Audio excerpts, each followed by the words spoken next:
keep this on me for now, right now. Uh-oh. I was the one telling the people out here, the Notre Dame Fighting Irish, if they lost the first 2 football games of the season, would still be in the hunt to make a college football playoff.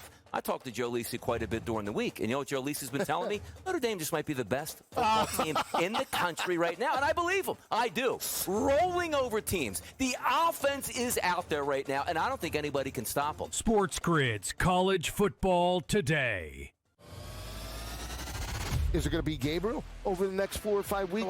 Or is it going to be... I know. Is it gonna, but that's where they're at right now. Because that mentality, changes. We go from rebuild at 1-3 to all of a sudden at 2-3, the bell goes off, and he, in his head, probably drinking a beer at night, goes, hey, I can get this team to the playoffs.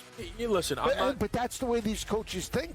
Pro Football Today, only on SportsGrid. So let's just start right there. Malik Neighbors, Tyreek Hill, done for 2025. Think of the managers that invested the draft capital.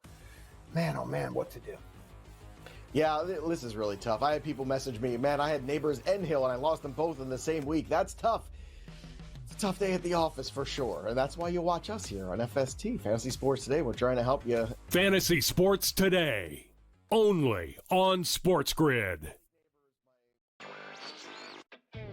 At this event, people from Amazon and Alexa made it very clear that in addition to Sports Highlight coming up, you will be able to perhaps buy sports tickets to events, buy movie tickets, arrange fantasy football teams, and I think somewhere down the road, maybe not too far down the road, given the NBA on Prime deal, they will allow sports betting on the television set through Alexa Plus.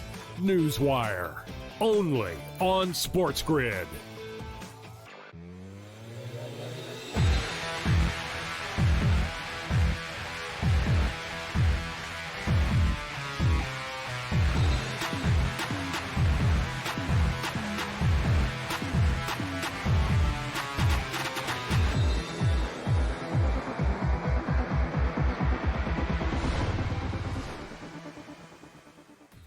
And welcome in. It is in-game live game day here on the grid on a fabulous Thursday evening. Scott Wetzel, Gabriel Morency for the next 3.5 hours or so. We'll take you to the end of the Thursday night football game. Not a bad game.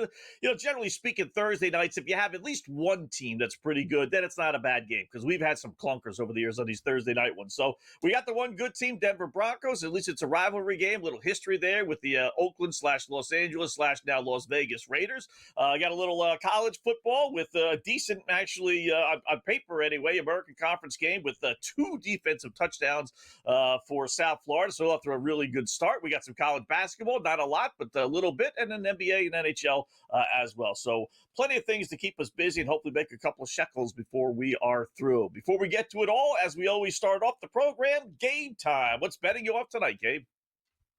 Well, we're anticipating kickoff here in what I think is going to be an absolute rout tonight of a football game. And I've got a couple of bold props to share with people. But on a more serious note, our condolences to the Nealon family and the Dallas Cowboys. And, you know, a tragic story earlier in the day today, just 24 years old.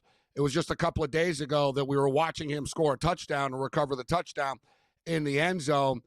And now he's gone after the fact. So as I posted, a lot of people have said throughout the day, whatever problems you have, nothing's too big to overcome. You know, once you make a decision to do something extreme, there's no turning back. So for anybody tuning in right now that's feeling this and feeling that and stuff, take a step back, speak to somebody, anybody. It could be a stranger, somebody at McDonald's, you know, a health crisis hotline or whatnot. But take a step back, and I think it shows. You know, it doesn't matter whether you're on the Dallas Cowboys, you have money, whether you're this or that, a businessman, whether you're homeless. Everybody has problems, and, you know, problems are tough for people. I get it, but don't take the extreme way out and, you know, speak to somebody. So our condolences to the Nealon family. Yeah, absolutely. What a shocking story. You said it. He was scoring a touchdown. Not only was he playing, not that it would matter one way or the other, right? A guy takes his life, but I mean, he's on the field. He's seemingly having success. He's scoring touchdowns. You know, on the second year in the NFL only. He just got drafted last year. He had the world in front of him. Listen, I don't know. He got drafted in the NFL. Yeah, and and he was doing well, right? So that's another thing too. Yeah. And football and life are two different things, but like he was very successful. So he was playing, he was doing well as a second-round pick. And it's funny, we were just talking about the MAC last night, and I said how the MAC has delivered a lot of good NFL players, actually. And I said, hey, about Western Michigan. And he's from Western Michigan, actually. So a sad story. When you dig down deeper, his mother recently passed away, and there seems to be like some tragedy there. But as I stated, listen, I'm not going to get into the ifs, ands, and whys, etc. But it is a tragic tale, and I guarantee you, right? Somebody tuning in right now is depressed about something, right? It happens. So it's better for us to say something about it and try to like let people know. Hell, send me a message if you're that down, right? But like it's better to send a message out there to people. Try to fight through this. You're not alone. Yeah, amen to that. All right, we'll start the program off as we always do with our opening kickoff, pick-off, as we like to call it. So I think I'm going where you're going, Gabe, and I'll start with the Denver Broncos laying the 8.5. Though who wants to lay 8.5 on a Thursday night game, right? Nobody. But it's tough to make a case for the Raiders. If you're into trends or if you're just into watching football, you got one really good team and one really bad team. You want to say Gino's capable? He is, but his primetime numbers are ugly. 4-13 straight up, 0-7 in division play. It's the worst mark of 172 quarterbacks since 2003. The very worst. So I can't do it. I can't put money on the Raiders and see them lose by 30. I'll put money on the Broncos and see them win by only 3. That's the nature of betting. So let me start off with give me the Broncos laying the 8.5. Yeah, it really is hard to make a case, in my opinion, for the Las Vegas Raiders tonight. Albeit historically, for whatever reason, the Raiders have played well against the Broncos over the years. Obviously, they're division rivals. They don't like each other. Raider players are going to get fired up for the football game, but I can get fired up for a show. I can get fired up for a big Sunday of bet, Scott, and still lose. Right? So I saw Max Crosby being interviewed before the game, and he's ready to go, and they're fired up, and they love Pete Carroll, and you would have thought that this was a 7-1 football team. They're not, and this is a terrible offensive line going up against the third best defense in the National Football League. Oh, yeah, by the way, they traded Jacoby Myers away as well. Ashton Genty can't run the ball because the offensive line is terrible. This just lines up to me to be a blowout for the Denver Broncos. Yep, I agree. So my next one will be over 220.5 passing yards. Bo Nix, he gets that about half the time. Raiders in their 8 games have given up that amount in 5 of these 8 games. So it's basically a 50-50 thing. I just think he's going to have a big night tonight, kind of a little bit of a showcase night for him. Thursday night football. No doubt that they would love to be able to run it up on the Raiders. It is a rivalry game, as you mentioned. So it's a small number. It is. We got to have the Raiders to keep pace, but they don't have the greatest. J.K. Dobbins not bad, but I don't think they're going to just hand the ball off second half, even if they are up 2 scores. So give me over 220.5 passing yards, Bo Nix, for the Broncos. Raiders are in a weird spot, too, coming off of an overtime game. I double and triple check this, too, because my deal with this is, so teams that are playing on Thursday night coming off an overtime game are 6-25 against the spread. I just have a hard time believing there's been 30 overtime games and teams that played on Thursday night after. I'm like, how's that possible? But I actually dug down deeper, and it's since 2000. So we're talking about 25 years now, going on 26 years. So there is something to it. So, yeah, think about that, guys. Over the last 25 years, teams that played and went to overtime on Sunday and then played on a Thursday, they're 6-25 against the point spread. Raiders lost in overtime to Jacksonville last week. Give me the Denver Broncos minus the points. We're going to tease this game to the under because I don't think the Raiders are going to be able to score very much tonight.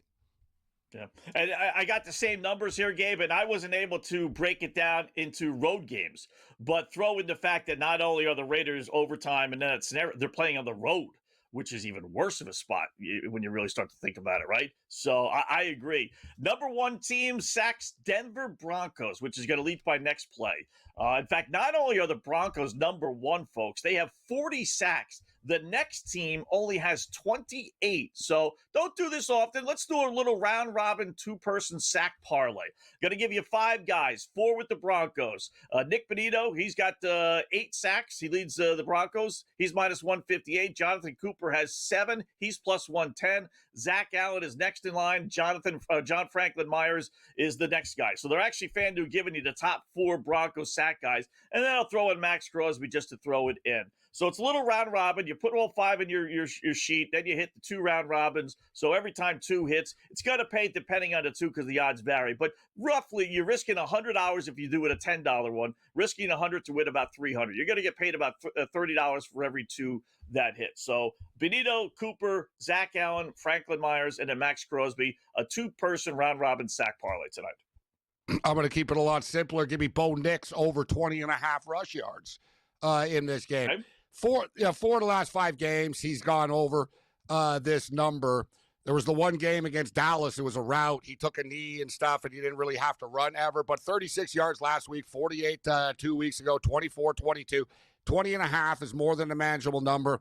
Bo Nix is a very good athlete. He will take off. So I'm going to go over the 20.5. And my bold pick, guys, is the Denver Broncos alternate line minus 21, Scott. Ooh. Minus 21. Wow. It's only plus 430. I wish I was getting more, but I'm not. So I was thinking, all right, that's pretty bold. My final score for this football game, 30-7. Denver wins 30-7. They win by 23 points, so I laid minus 21 points, Scott, at plus 430. That would cover all the bases. All right, quick break, then we'll come back, and I got a few other NFL plays as well. In-game live, game day on the grid.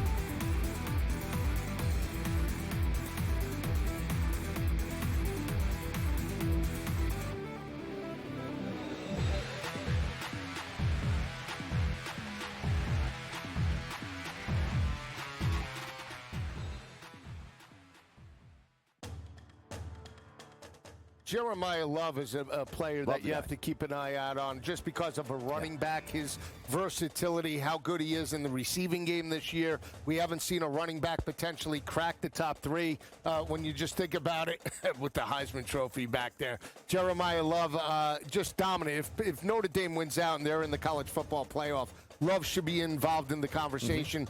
SportsGrid's College Football Today.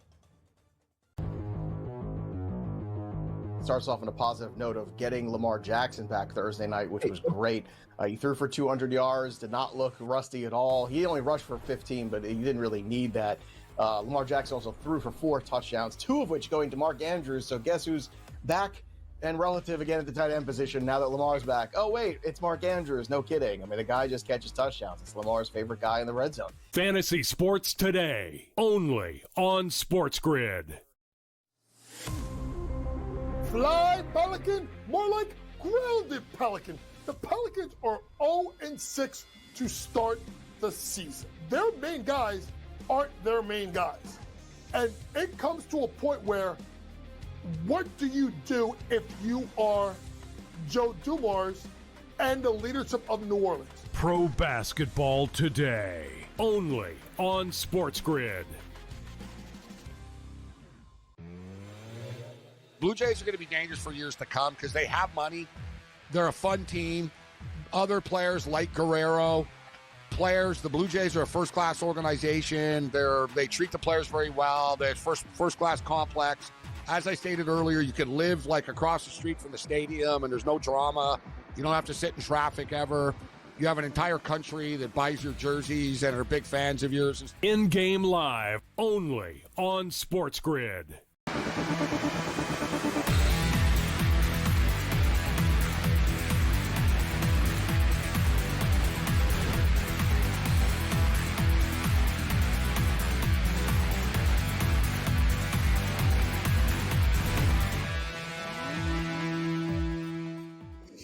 All right, welcome back in Game Live. Game Day here on the Grid. Scott and Gabe just underway. So last one for my opening pickoff here, Gabe. It's a goofy line, but you know what? I'm going to grab college basketball. North Florida getting 41.5. I even still 42.5 in some circles against Florida. We had a 40 game a couple of days ago when New Haven took on in-state rival Connecticut. And Connecticut won by like 23, 24. I mean, 42 points. I understand Florida played and lost, and they probably got an axe to grind when you get back out there. But North Florida was a 500 team last year. They lost their head coach. He'd been there for like 16 years. He finally left. But still, I mean, to beat a team by 42 points, you really got to have a serious axe to grind. So just a hunch play. Give me North Florida plus the 41.5. My football correct score, Denver wins, as always, 21-20. That pays 150 to 1 on FanDuel. Nice little $5 bet even will net you $750. I'm going to go with, I tried to do 27-3, but Bet365 wouldn't let me. And then I'm kind of glad they did, because that might be excessive, that they're not going to score a touchdown, right? So I'm going to say 30-7. I played Denver 30-7 at 150 to 1.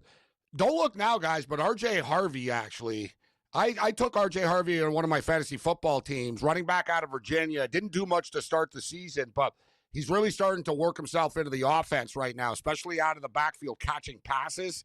So let's go with RJ Harvey to score a touchdown at plus 200. I'd rather Harvey to score a touchdown at plus 200 than Dobbins at minus 110 or whatnot. So give me Harvey to score a touchdown. And let's go RJ Harvey, first touchdown score of the game at 10 to 1. And we're going to play. We played the long field goal, Scott, tonight because of the altitude. So over 52.5 tonight, long field goal. And I think that Brock Bowers, if you're looking for a prop here as far as receptions are concerned and stuff, that Brock Bowers is your guy. Oh, yeah, and I played Cortland Sutton over 58.5 receiving yards, too. I got quite a few props tonight on this game. Yeah, I got a few too. Listen, we can't give them all out. You know, those people think we're degenerates like we are, but I got a couple of fun ones here. Each team to score a rushing and passing touchdown for the game, 3 to 1. And, you know, I'm pretty sure I'm going to get that with Denver. You know, the Raiders would be the one, but each team to score in all 4 quarters is 11 to 1. Again, I think we're going to get that with Denver. Raiders would be the question mark, but, you know, and maybe, just maybe, the first quarter would be my biggest concern. And then my final one is 1 field goal made in each quarter at plus 430. So some of the goofy stuff. You're right about Bowers. I could be way off. Bowers. All right, go ahead. Yeah, well, Bowers is a badass. I was going to say, we're about to kick off. I could be way off, but another play, one more prop. I was like, I know I got one more. I played the Raiders under 16.5 points scored tonight.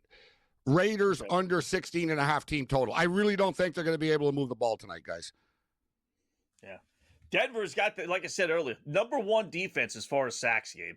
So if they can't run, and they haven't been able to run, then if they have to pass, then they're the whole thing spells trouble for the Raiders. But I'll say this about Bowers. When he plays, and he did play last week, he was out a couple of games, they average over 21 points a game. When he doesn't play, they average less than 9. So second-year players has that big of a significance in that Raider offense. He is playing tonight, but he's their best player. Yeah. But the problem is he's also the only guy that they have to cover. And the Denver Broncos have one of the best defensive backs in the National Football League and one of the best secondaries in the National Football League. So they're going to be able to just basically gang up, take Bowers away from Geno. And, you know, the key for the Raiders is they can get Ashton Genty going. And I don't think it's Ashton Genty's fault, per se, that he's not gotten it going. Good example. Like, Ashton Genty guy's been hit behind the line of scrimmage, Scott, more than any back in the National Football League. Like, you know what I mean? Wow. That's not good. Like, when you're like, you and I talk about, like, he's lined up like 7 yards. Like, he can't get to the line of scrimmage before he gets hit. And it's not that he's slow. They're that bad. Look, the first play of the game right now, they hand the ball to Ashton Genty. He got lit up like 1 yard behind the line of scrimmage. There's nowhere for him to go. Like, he gets the ball, and it's like, boom, he gets tackled, like, right away. Like, he really is, like, I just bring this up if anybody, he's been a bust. It kind of matters who you're with and what the situation is, and he's not in a good situation. I'll give you 2 games, Gabe, where really their inability to run legitimately cost them wins. First game was against the Bears. They're lining up for a field goal to win the game at the buzzer, and they need to get a first down. Yeah, that was one of the few games, Scott, where they did give him the ball, and it was effective. He had a good game against the Bears, if you remember. Yeah, but there was like a 3rd and 1, and if they hold on to the ball, they could move down. They had another like a minute or so, and he got stuffed on 3rd down. In fact, lost a yard, I think it was, and then they missed a 50-yard field goal. If they're able to run the ball in that situation, you get another 10 yards, and maybe you're lining up for a 40-yard field goal, you make it. And then just last week, I mean, the 2-point conversion. Right? I understand a lot of teams pass from the 2-yard line, but if you got a big-time running back, a big-time offensive line, and you put 29 points on the board against Jacksonville, you're saying, all right, we're giving it to our best offensive guy. Genty, go ahead. Go barrel him over. Gain 2 yards, and we win the game. We walk off the field. But they can't. They got to throw the ball, and Geno has the ball knocked out at the line of scrimmage, and they lose. So, you know what, Danny? I believe it was it Julian Edelman? Is it Julian on Fox? I don't watch all those shows in the morning on Sundays, but he was on the Patriots that won the Super Bowl against the Seahawks, and he had a cold line, Scott, right after that game ended. Yeah, he said, who would have imagined that Pete Carroll would throw the ball from the 1-yard line with the game on the line? Even everybody else on the panel was like, dude, like, stunned. Yeah, this isn't Barstool. Yeah, no, they were thinking, like, this isn't Barstool. Like, you don't do that on, like, these network shows. Like, you don't, like, do that. You know, like, the way he, like, it was totally like, wow, I can't believe Pete Carroll threw the ball and cost the game from the 1 again. And like you said, Scott's just silent. Let him have to they're all thinking, like, they're thinking, dude, like, at the break, someone told him, listen, it's not a podcast, not Fox National Television. Don't rip coaches and stuff like that. You know what I mean? That was not in the script, Julian. You can't say that. I saw it. They all were just like stunned silence, like no reaction. And it was a great line too. It was a great line. It was a good one. You hired a guy to be funny and bring some entertainment. Right? It was a great line. We're talking about it a week later, right? It was like that's why I brought it up. I'm like, well, Pete Carroll cost us. He did do this before, Scott. Right? That's what I was going to say. But I thought, Edelman said the same thing. That was great. That was a great line. It was. All right, Raiders get the ball first. We'll let you know what the Lions are and how things are moving. They are moving the ball on the grid.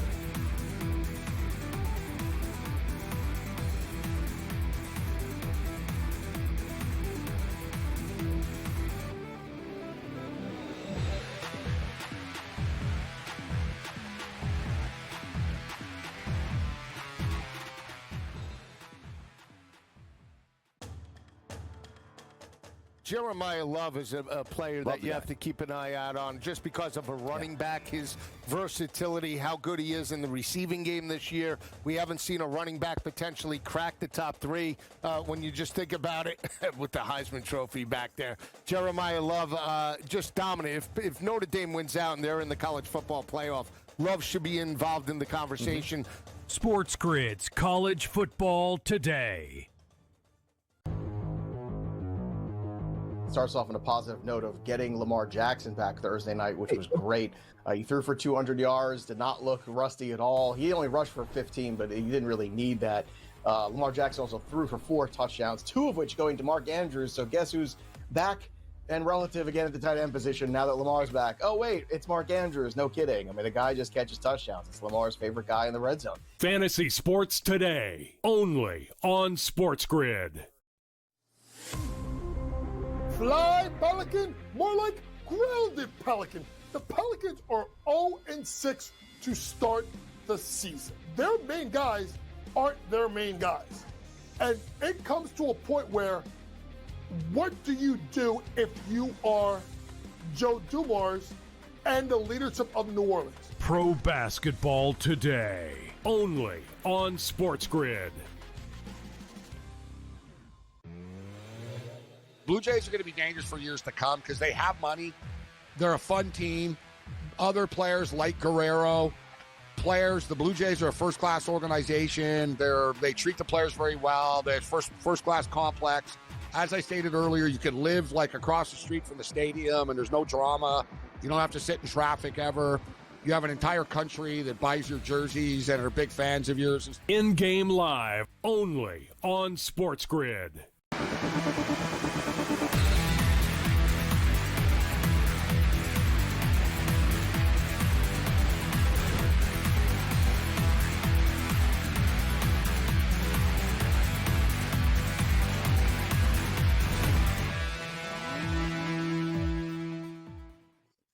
All right, welcome back in Game Live, Game Day here on the Grid. So Gabe and I really tough to make a case for the Raiders, right? We pointed out all the numbers, and I got another 10 if you really wanted to get into it. They've trailed by double digits in 18 of their last 24 games. Gave you the Geno primetime numbers.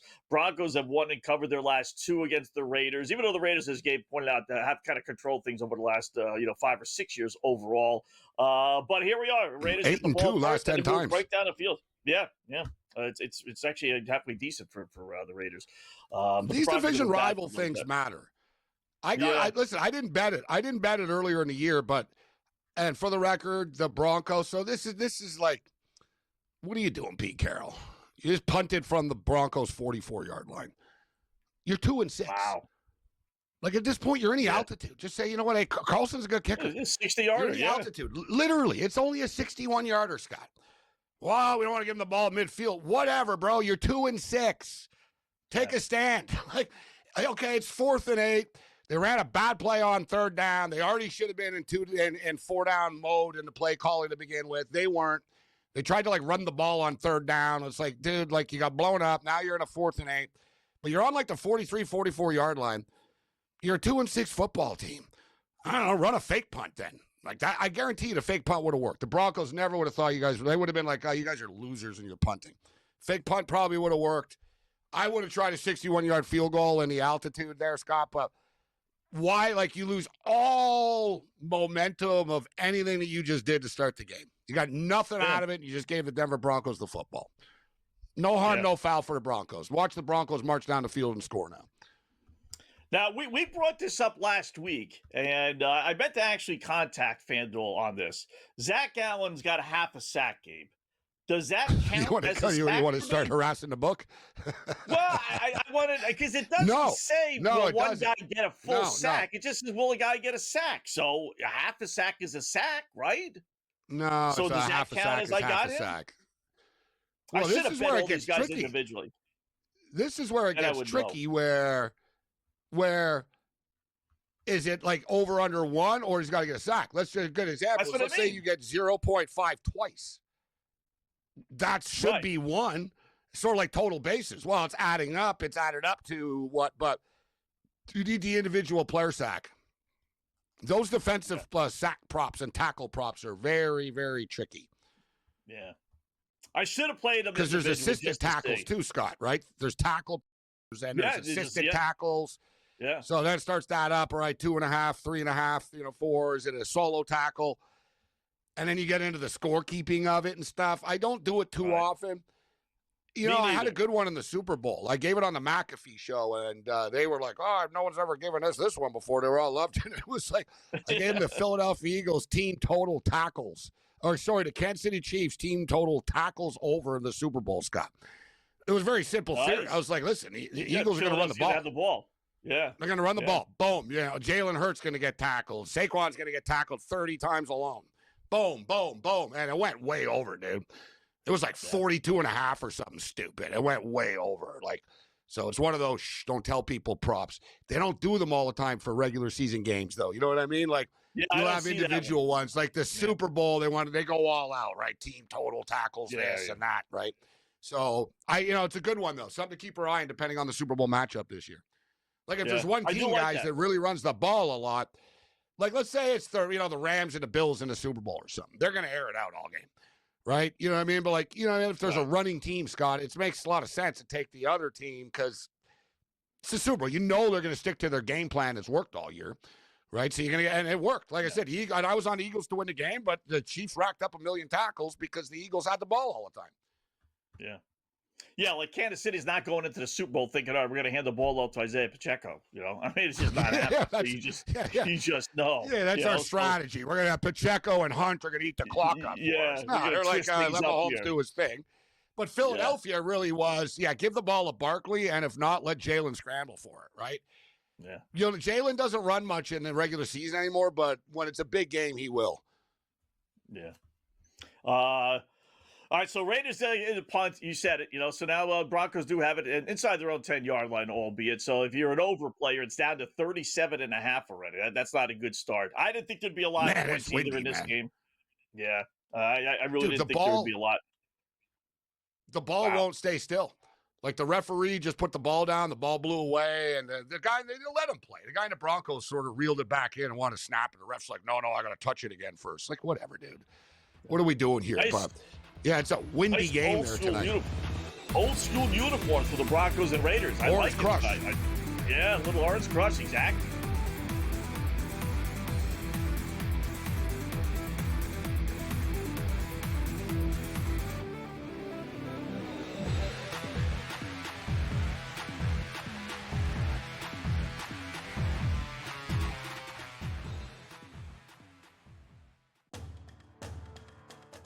Jeremiah Love is a player that you have to keep an eye out on just because of a running back, his versatility, how good he is in the receiving game this year. We haven't seen a running back potentially crack the top three when you just think about it with the Heisman Trophy back there. Jeremiah Love just dominant. If Notre Dame wins out and they're in the college football playoff, Love should be involved in the conversation.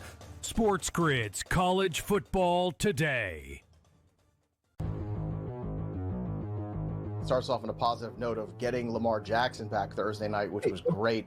He threw for 200 yards, did not look rusty at all. He only rushed for 15, but he didn't really need that.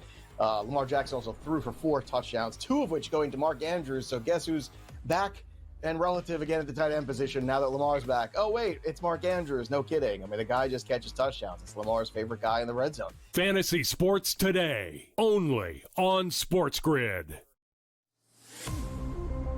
Fly, Pelican, more like grounded Pelican. The Pelicans are 0-6 to start the season. Their main guys aren't their main guys.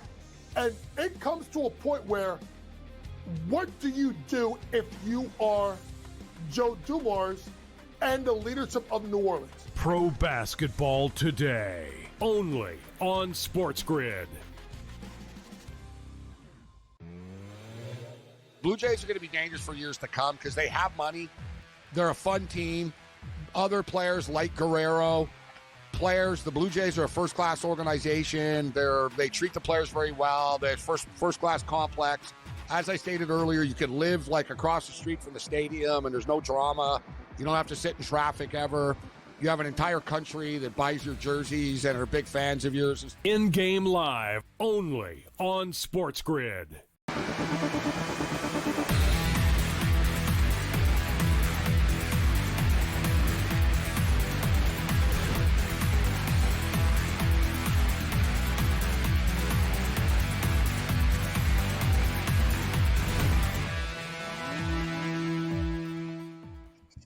All right, welcome back in Game Live, Game Day here on the Grid. So no score. Denver did have to punt. They went 3 and out. So Raiders got the ball, decent field position at the Denver, right around the 40-yard line or so. So we'll keep you posted on that.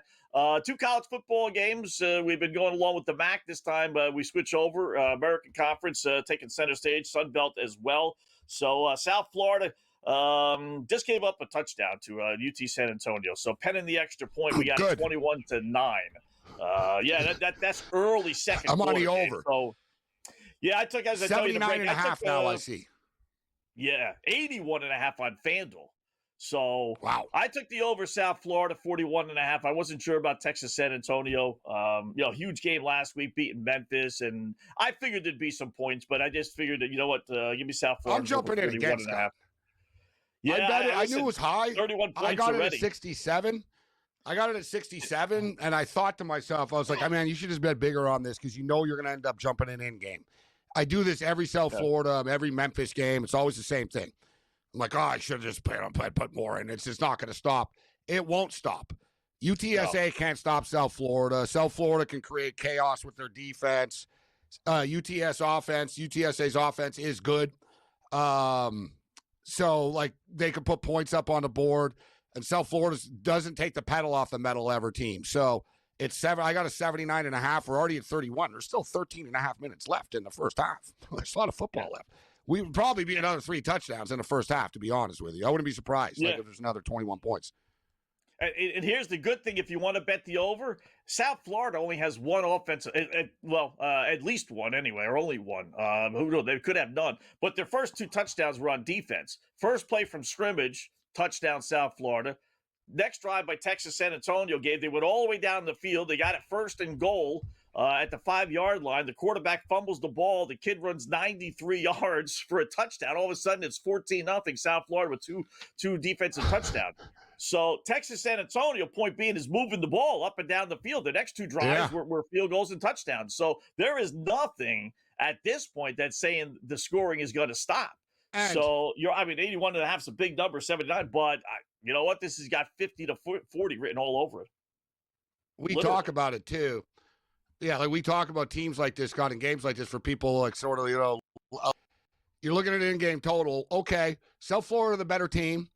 Like 2 touchdown favorites in this football game. They're the better team. Raiders moving the ball again right now, but UTSA, they can score. You know what I mean, Scott? You don't want to, you remember last night, we were dead, bro, with Northern Illinois. we were dead in the water. It was listen, there's not a hope in hell that this team is going to be able to score 14 points in a quarter. It's just not happening. UTSA won't stop, Scott. You know what I mean? Their quarterback's going to drop back. And 40. Yeah, they're just going to keep throwing. And it's a McCowan kid, too. It's one of the McCowans. Luke's McCowan's kid. Owen McCowan's the quarterback. So they got a good quarterback. He's a gunslinger. He won't care what the score is. So, they won't. So let's say, it's 48 to 20 or something like that. UTSA will still be throwing the ball, bro. You know what I mean? Yeah. They won't tap out. They'll still be, they'll be no. We'll score 50 if we can, even if we give up 70. They're good. So I like the fact from an in-game perspective here that at least we have a capable offense of UTSA. He's a very good quarterback, Owen McCown. Yeah. And we got a capable defense in South Florida, giving up the by the way, touchdown. Texas San Antonio 13-3 over their last 16 games, too. South Florida? No, but how about this? You want to talk about a weird box score? It's 21-10. South Florida have not completed a pass in this game. He's 0 for 1. Imagine that. Your quarterback is 0 for 1. We're early in the second quarter. And Ashton Genty gets into the end zone. Not bad. Not bad. As far as first touchdown, he would have been one that you would have thought people would have played, right? Well, he was the favorite, though. For a guy that didn't score that much, not great value, you know what I mean? But, yeah. Right. I don't know, Scott. One of those. Did Denver take the Raiders lightly? Yeah. What's the deal here? If you're Denver, the Raiders are moving the ball on you guys. What? Why? How? What's going on? Why can't that's you 2 stop drives. That's 2 drives, really. The first drive went 40 yards. Yeah, you got a little mulligan, Scott, after the first drive, the defense, with the stop. I'd be all right, you guys, all right, whatever. Tighten it up now. No, you just did it again. Little dink and dunks. Give credit. I'll give credit to the Raiders, Scott, with the play calling, at least. You and I both know we said it.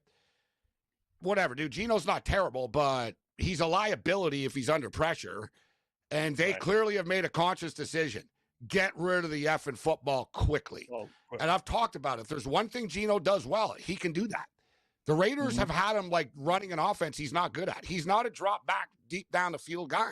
He's a quick boom, boom, get rid of it quick guy. And it's working for them so far. Denver better adjust. Otherwise, we could have a problem here. Yeah. 7 is the number for the Raiders. They're now down to 3.5 as far as the underdog is concerned. You get the Broncos now with a much better number, 3.5. That was a pretty good drop for 2 drives, one for the Broncos, right? I mean, they cut that in half. And then the over-under is 41.5. The concern going in is that, you're not going to get anything out of the Raiders, but you got 7 out of the Raiders now. So that over 41.5, you got to believe the Denver's going to put some points on the board, right? Kind of like that a little bit more than I did at the beginning of the game. Oh, we got another touchdown, too, to announce. Out of South Florida. I'm not happy about this one. No, I don't know if you got any action on this one, but, I can pat myself on the back for having the over of UTSA South Florida, but I did lay the 5 points with App State tonight, something I don't do often. I'm not going to – I don't like laying points with bad teams. I'm surprised that it's 16-0. Georgia Southern just scored again. 16-0 Georgia Southern right now. Wow. Dude, Georgia Southern are winless on the road. They get killed when they go on the road. Yeah. And App State's good at home. 15-3 last 18 home games. I will say Georgia Southern 6-1 against the spread, last 7 against App State heading into this game. That's what kind of kept me away from that one. Here's a good in-game, though. You can't argue with this. App State were 5-point favorites. You're getting I got 9.5 right now. If you want to jump in. They're not going away. They're not going to quit on Thursday night on national television here tonight. Like they're going to fight till the end of this game. Yeah. And it's only midway through the second quarter. So, that's not a bad number. FanDuel's got it at 8.5. You got 9.5. That much better, right? Here comes South Florida again, down to the UTSA 16-yard line. It's up to 85.5. I'm telling you, we're going to get 100. Touchdown. We're hitting 100. As far as the point spread, I don't know about the game. We're going to get to 100 on that point spread, Gabe. No two ways about it. We're at 85 now. I just said. Right. I think there'll be another 3 touchdowns at least in the quarter. There's one of them. That only took a minute. That only took a minute, Scott. We're still at the 12-14 mark. There might be another 3 more still. I don't know. Let's hope. Let's keep them coming. Keep them coming. Oh, my goodness. That's why I said sometimes, if I know and I'm an over better, Scott, I know myself. I'm like, you're going to want to bet the over. So just jump in now at 79.5. Because now it's 85.5. Right? Yeah. I've done this where I've lost. I bet it over 108.5 or something once this year in one of these games. I think it was the Memphis UTSA game, the Memphis South Florida game, actually. So my cutoff is sort of now, guys. I'd say 92. You don't want to lose a bet. You don't want to lose a college football game that goes over 100 points, but somehow you lost because you bet a game over 102.5. So to me, the cutoff is always 92.5 or something. You know what I mean? I don't want to get crazy. I wouldn't be opposed to someone jumping in at the 85.5 now, though. But we're getting close to closing time here on this game. Yeah. If you missed it, you missed it. 50-40. Would be an under if you got it 92 or 93.5. Sometimes you got to give a score to put it really into perspective. You can have all these touchdowns, give me the over. All right, you realize 50-40 would be an under? I mean, 50-40, and you're not winning your bet. That kind of right so around that 91, 92. 38 we're now. We're up to 38. 68, 78, 88. We need 50 more points or 48 more points. 7 more touchdowns. That's a lot of points when you put it in that context. We need to score another 50 points. Another 50 points still. But they're scoring 7 points every 2 minutes in this game. So it's it's hard not to see it. It's amazing.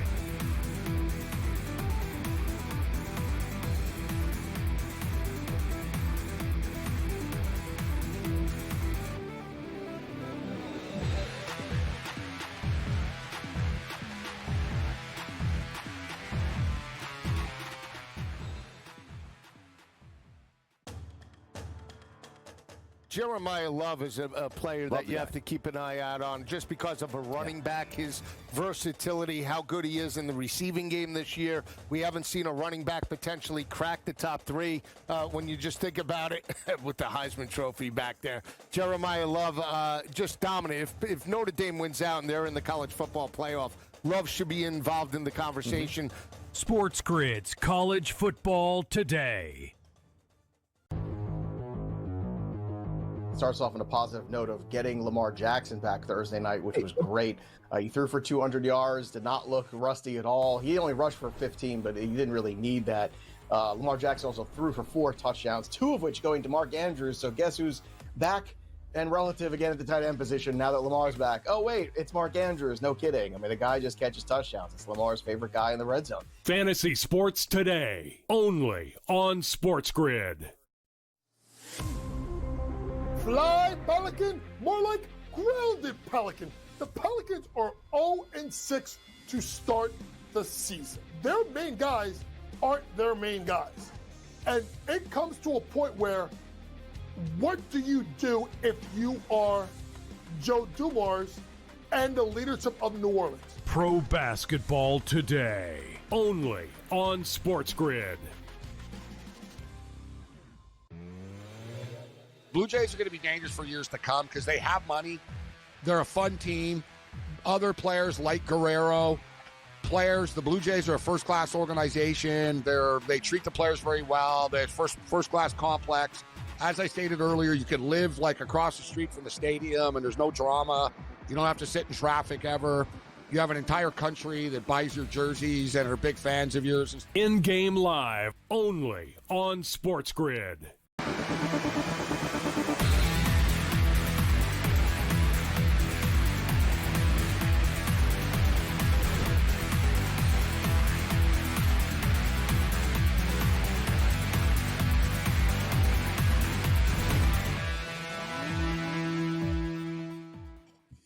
welcome back in Game Live. Game Day here on the Grid. Scott and Gabe checking out a little football, a little college football, a little NFL. We got some college basketball. My North Florida plus 41.5 pick. All right, we're holding steady. They're approaching halftime. They're trailing by 33. 23, rather. Excuse me, 23. Oh, 23. It's a big difference. Yeah. 33 and you're screwed. 23 and you got a shot. Yeah, so 51-28. They're still giving you 41.5. So if you missed this from the beginning of the show, you can still hop in. I still like it. I just, you got to have a reason, I think, to beat a team by 42 points. Drake is tied. Now, in fact, they're losing. They were a 12.5 or so point home favorite against Robert Morris, and they're down 47-42. It's not easy to win in Iowa against Drake. Now, a whole bunch of new players this year. All the kids from last year's two teams who were really good are all gone. But that's a good program they have there. You get them at Pick'em right now. You got the entire second half left. So I don't think I got to see Drake lose at home to Robert Morris, little school out of Pittsburgh. So give me Drake at Pick'em who right aren't now. very good this year. Yeah, somewhat of a surprise. Yeah, they're not. This isn't supposed to be a peak RMU team. Looking at tomorrow, though, just a quick look ahead. We got spoiled with a couple of blue blood games early, and it's kind of been slow this week with a lot of these, smaller programs playing. It's because we have a lot of these holiday tournaments coming up around the corner. So there's going to be a lot of really big-time games on TV starting soon. But tomorrow, Scott, and we'll be on during the game, although if the game starts at 7 o'clock Eastern, Kansas Jayhawks versus the North Carolina Tar Heels. At North Carolina, too. So it's not a neutral court game. North Carolina, 1.5-point favorites tomorrow night, 7 o'clock Eastern. Rock Chalk Jayhawk and the Tar Heels. So we got a Blue Blood special on Friday night.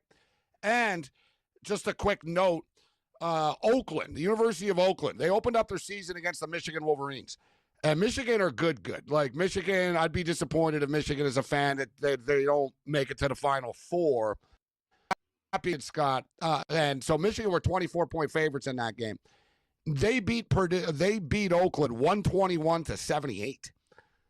All right, like old school, high scoring. 121-78. Tomorrow, Oakland are now going to Purdue. So they just got lit up by Michigan. Wow. By what, 43? So now Purdue are laying 30. And for the record, guys, Purdue are the number one ranked team in the country, right? People have Purdue as and I know, we can dispute it. Should they be? No. It's like making the Toronto Maple Leafs favorites every year, right? Purdue don't win, but they're stacked, Scott, and they are you know what I mean? They're the favorites to win, they're number one team and all that. And they're laying 30. I don't think it's going to go very well for Oakland tomorrow. I think Purdue are going to murder these guys tomorrow night. Yeah. And the over-under's only, I'll say, 153.5. We just saw Michigan put 121 on them. Yeah, I was going to say, I know Painter, Purdue's more than capable of putting 100 points on the board. I mean, very, very easily, especially these early conference games or early, games before the conference starts. So, how much improvement can Oakland have made over the last 2-3 days, right? To think that all of a sudden they're going to be holding Purdue to 80 points exactly. even, right? Purdue can name the score. Difference. Yeah. There's two ways of looking at it, Scott. There's the way of, if you're Purdue, do you say, oh, man, these are the kids that got rolled by Michigan the other night, 121-78, yeah, whatever. Or does Painter and Purdue, and I kind of get the feeling that it's more this, Scott, that they look at Michigan as a big-time rival. Like Purdue is favored to win the championship. Michigan are right there. Michigan are the second choice in the Big Ten. Like, Purdue look at Michigan as the threat now, right? Do they say, well, you know what? Michigan just hung 121 on these guys. Let's see what we can do, as opposed to mailing it in. I think, and it's crazy because I'm not saying Michigan are on Purdue's level quite yet, although Michigan are stacked this year. But I think Michigan might be better offensively than Purdue, right? Purdue really going to hang 121 on the board? But I'm laying the 30 tomorrow. I'm just getting ahead of it. And I guarantee you guys that'll be like 33 or something tomorrow. Nobody in hell is going to be taking Oakland tomorrow night in that game. It's going to be Purdue or nothing for people. They're like the old Mississippi Valley State team, from last year. Yeah, exactly. It's always got to be a patsy, and this is like, let's take advantage of them. Savannah State's on a road trip. It's all right. Like, let's get them now. The point spreads are 50. Yeah. And I do believe that I think these college basketball coaches, Gabe, take the polls more seriously than the college football, especially now that you have. I agree with you. They're nut jobs that complain about it every day. You're right, Scott. They look at it. They go back to the office. Yeah, they do.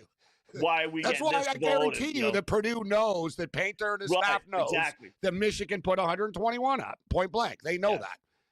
Yeah. That was my point. Like, okay, they did this, so we want to hold on to this number one ranking, and people say we shouldn't be number one. We got to at least duplicate what they tried. Otherwise, think about it. It's true. Yeah. Let's say Purdue only wins, 98 to 80 or something tomorrow. What happens? People start saying, hey, man, maybe Michigan are better than Purdue after all, huh? Like, you know what I mean? It starts right away, right? Oh, look what Michigan did to the same team. This, every game matters, and you're right about the college basketball coach. I don't think college football coaches give a damn about the polls. Yeah, they get so much on their mind. They know as well, like, whatever. Like, if I'm in Michigan, who cares if we're 21st, Scott? We're 7-2, we're playing Ohio State. Means nothing. Yeah.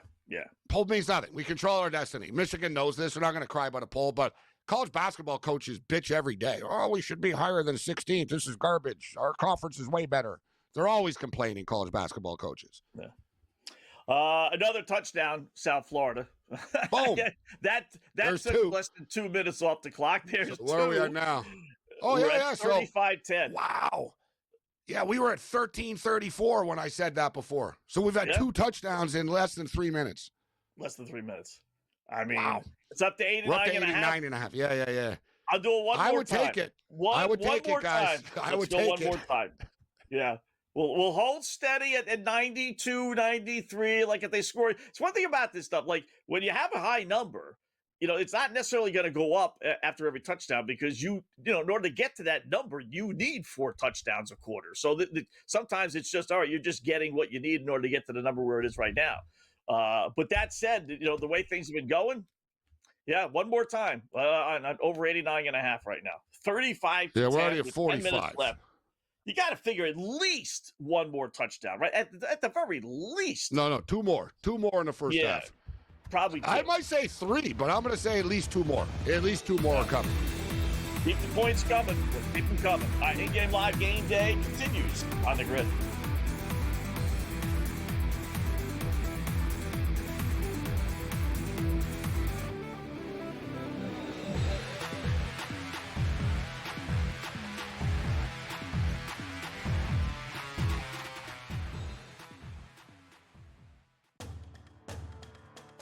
Jeremiah Love is a player that you have to keep an eye out on just because of a running back, his versatility, how good he is in the receiving game this year. We haven't seen a running back potentially crack the top 3 when you just think about it with the Heisman Trophy back there. Jeremiah Love just dominant. If Notre Dame wins out and they're in the college football playoff, Love should be involved in the conversation.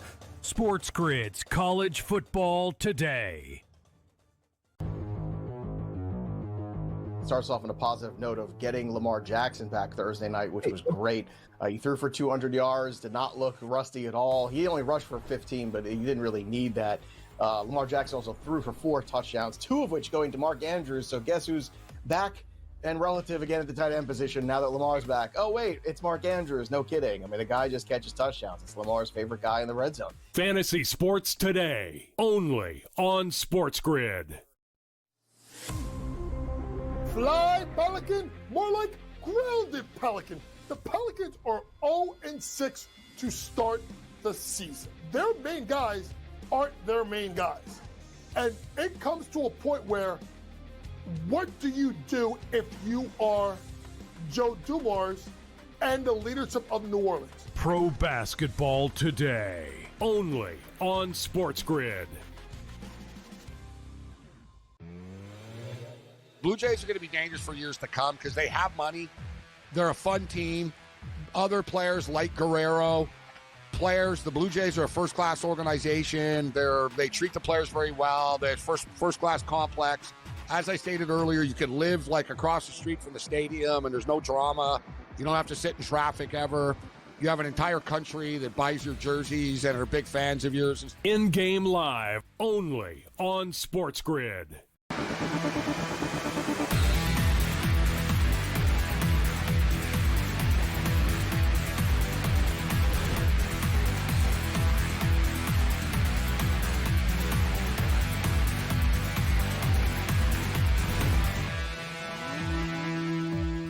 welcome back in Game Live. Game Day here on the grid. Scott and Gabe closing out hour number 1. So it's still 7-0. Raiders got the ball right around their own 35-yard line or so. So we'll keep you posted on that. Just kind of span the world here. Big night in hockey tonight. Typical NHL going crazy. Although Thursdays are generally their nights, right? So Thursdays and Saturdays. So I can't necessarily blame them, I suppose. But decent game. Jersey and the Montreal Canadiens starting the third period here in a little bit. Devils leading it 2-1. Oh, big time game. Yeah. Yeah, real good game. Two serious contenders in the East, Scott. Very similar teams. You know what I mean? Younger, faster, sort of the modern NHL team. Right? Like the Panthers have won with grit. Let's call it out for what it is. The Panthers play big boy pant, long beard, thick beard, elbows up hockey. Right? That wins in the cup. It does. It just has. The Boston Bruins won the cup like that. The St. Louis Blues won the cup like that. The Vegas Golden Knights won the cup like that. Tampa bullied people. There's sort of an edge to it, but if you'll notice, a lot of those teams are getting older. There's soon to be a transition, Scott, in the National Hockey League, and the Devils are right at the top of that. And scary thing I don't like it as a Vancouver Canuck fan, but like Quinn Hughes is one of the best players in the National Hockey League. His brothers play for the Devils. Quinn Hughes is a free agent. Quinn Hughes is American, too, and he wants to play with his brothers. So the Devils, really next year could be scary, but and then you get the Montreal Canadiens, who are arguably one of the most stacked teams, on paper in the National Hockey League right now. They're super young still, not fully young, but, they're really good. The Canadiens they need a couple of, they're missing a few defensemen, but super fast, skilled teams, these two teams. How about the Blackhawks, too, last night? They beat the Canucks 5-2. Yeah. It was scoreless, Scott. You want to talk about weird sports, man? It was, Scott, the Vancouver Canucks outshot them 34-20 after 2 periods. Canucks could not. It was like a shooting gallery. 0-0 score after 40. Imagine, having the under of that game. Imagine betting the under. 0-0 after 40, and it finished with 7 goals. Oh, you talk about a bad beat. Man. In 20 minutes, 7 goals. You had 40 minutes, no goals. Yeah, of course. There were two empty netters. Yeah.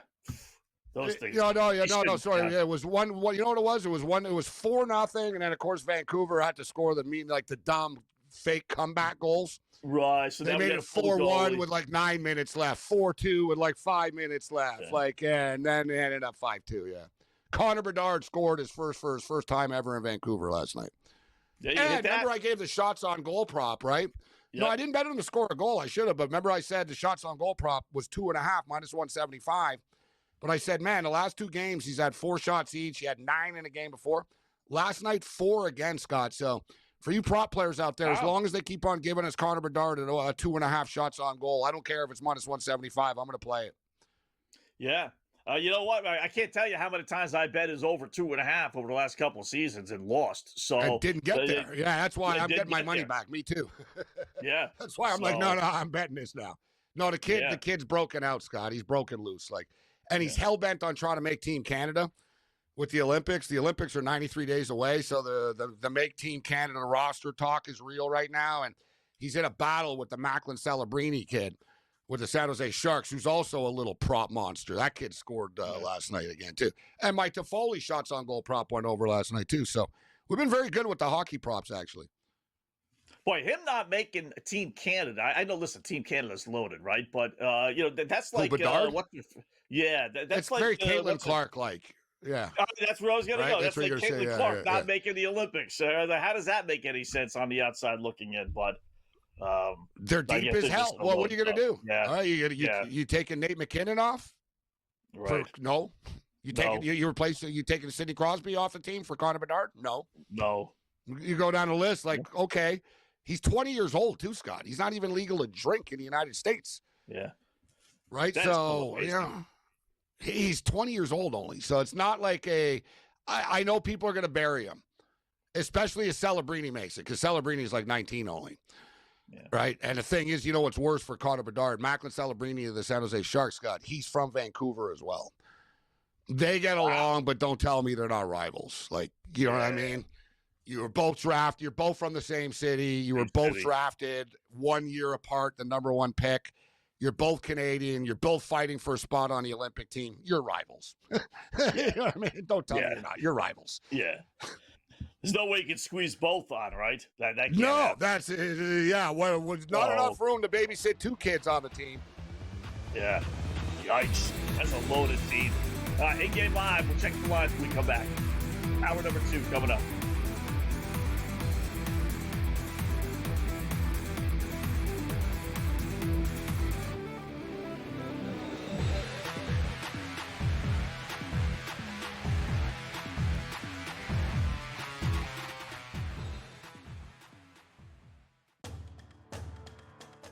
Jeremiah Love is a player that you have to keep an eye out on just because of a running back, his versatility, how good he is in the receiving game this year. We haven't seen a running back potentially crack the top 3 when you just think about it with the Heisman Trophy back there. Jeremiah Love just dominant. If Notre Dame wins out and they're in the college football playoff, Love should be involved in the conversation.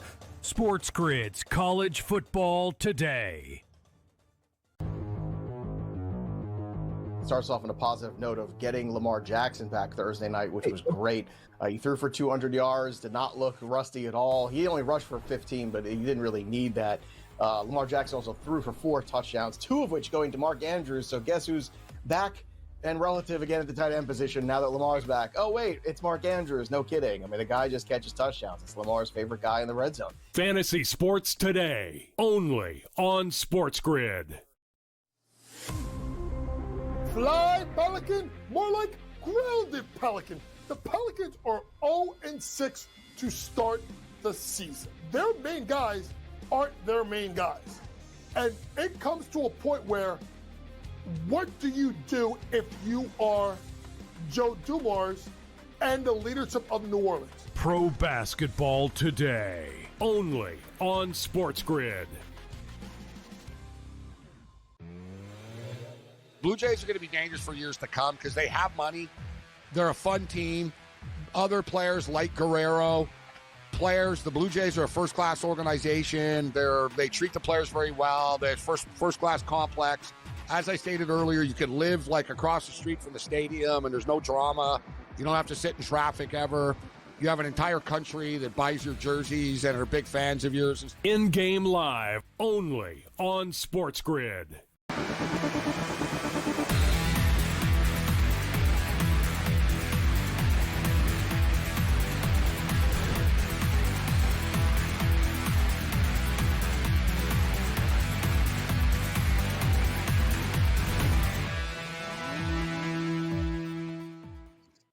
All right, welcome back in Game Live, Game Day here on the grid. Hour number 2 with little NFL, little college football, get some baskets, hockey as well to keep an eye on over the next 2.5 hours or so. So with that, why don't we bring in our good buddy, Sports Grid host you see it here all the time here on the grid, Adam Kaufman, talk a little football with him. What's going on, Adam? How are you today, bud?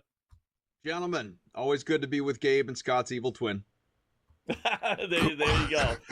What's going on? How you doing?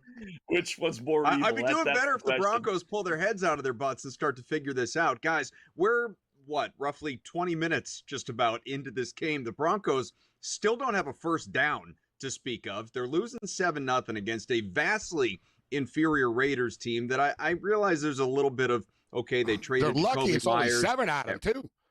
Like, it could be worse, to be honest. Like, really. It could. Like, no, I mean, if honestly. that Ashton Genty run hadn't resulted in a penalty back in the first quarter, it's probably 14, at the very least 10 right now. So, no, the Broncos defense is playing terrific. You know, it's just the offense led by Bo Nix in this group. I mean, they have done nothing. And there's only so long that defensively you're going to be able to, keep the sleeping giant asleep. Brock Bowers doesn't have a catch yet. At some point, this dude's going to wake up too and start moving the chains. And so Broncos need to figure something out. I mean, obviously a very popular survivor pick this week. We were talking about that off the air. They got to do something. Sorry, I got to intervene here. Wetzel, touchdown, South Florida. South Florida, yes. There you Yes. go. No, Give me your team total. I bet the overs. coming. We're up to There you 41, go. extra point pending, 41-10. So we got another one now. Let's get, there's 5.5 minutes left. Let's get another one. There you go. I just So, did yeah, the 13 extra point half, pending, not chasing the team 5:35 total. left. Good on you. I want to say, Adam and Scott, like last night I tweeted after the Lakers won, one of the craziest endings of any sporting game I've ever seen in my life last night, the end of that Laker game. The last 1.2 seconds literally took 6 minutes and 53 seconds. It was timed. Big play Raiders again. Like, they got them in a 3rd and 9, and then Bowers picks up 30 on them. All right, now the Bronco defenders are arguing with each other. But I said after the Lakers won last night, I said, man, they're like the worst 7-2 team ever. Like, they were praising the Lakers. And the Lakers improved to 7-2.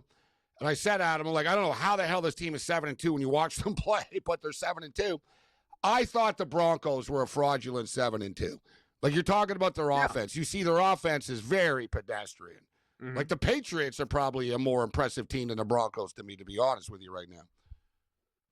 Yeah, I've been saying all year that this Broncos team is, we're, despite the 7-2 record, we're watching what feels like the CJ Stroud sophomore year, right? The Bo Nix regression, which was, I'm not completely shocked by it. A lot of people were really high on this team coming into the year and talking about, my goodness, what a prolific offense they had last year, and it didn't slow down in preseason games. Watch out, this team's going to set records and everything. I was not a buyer.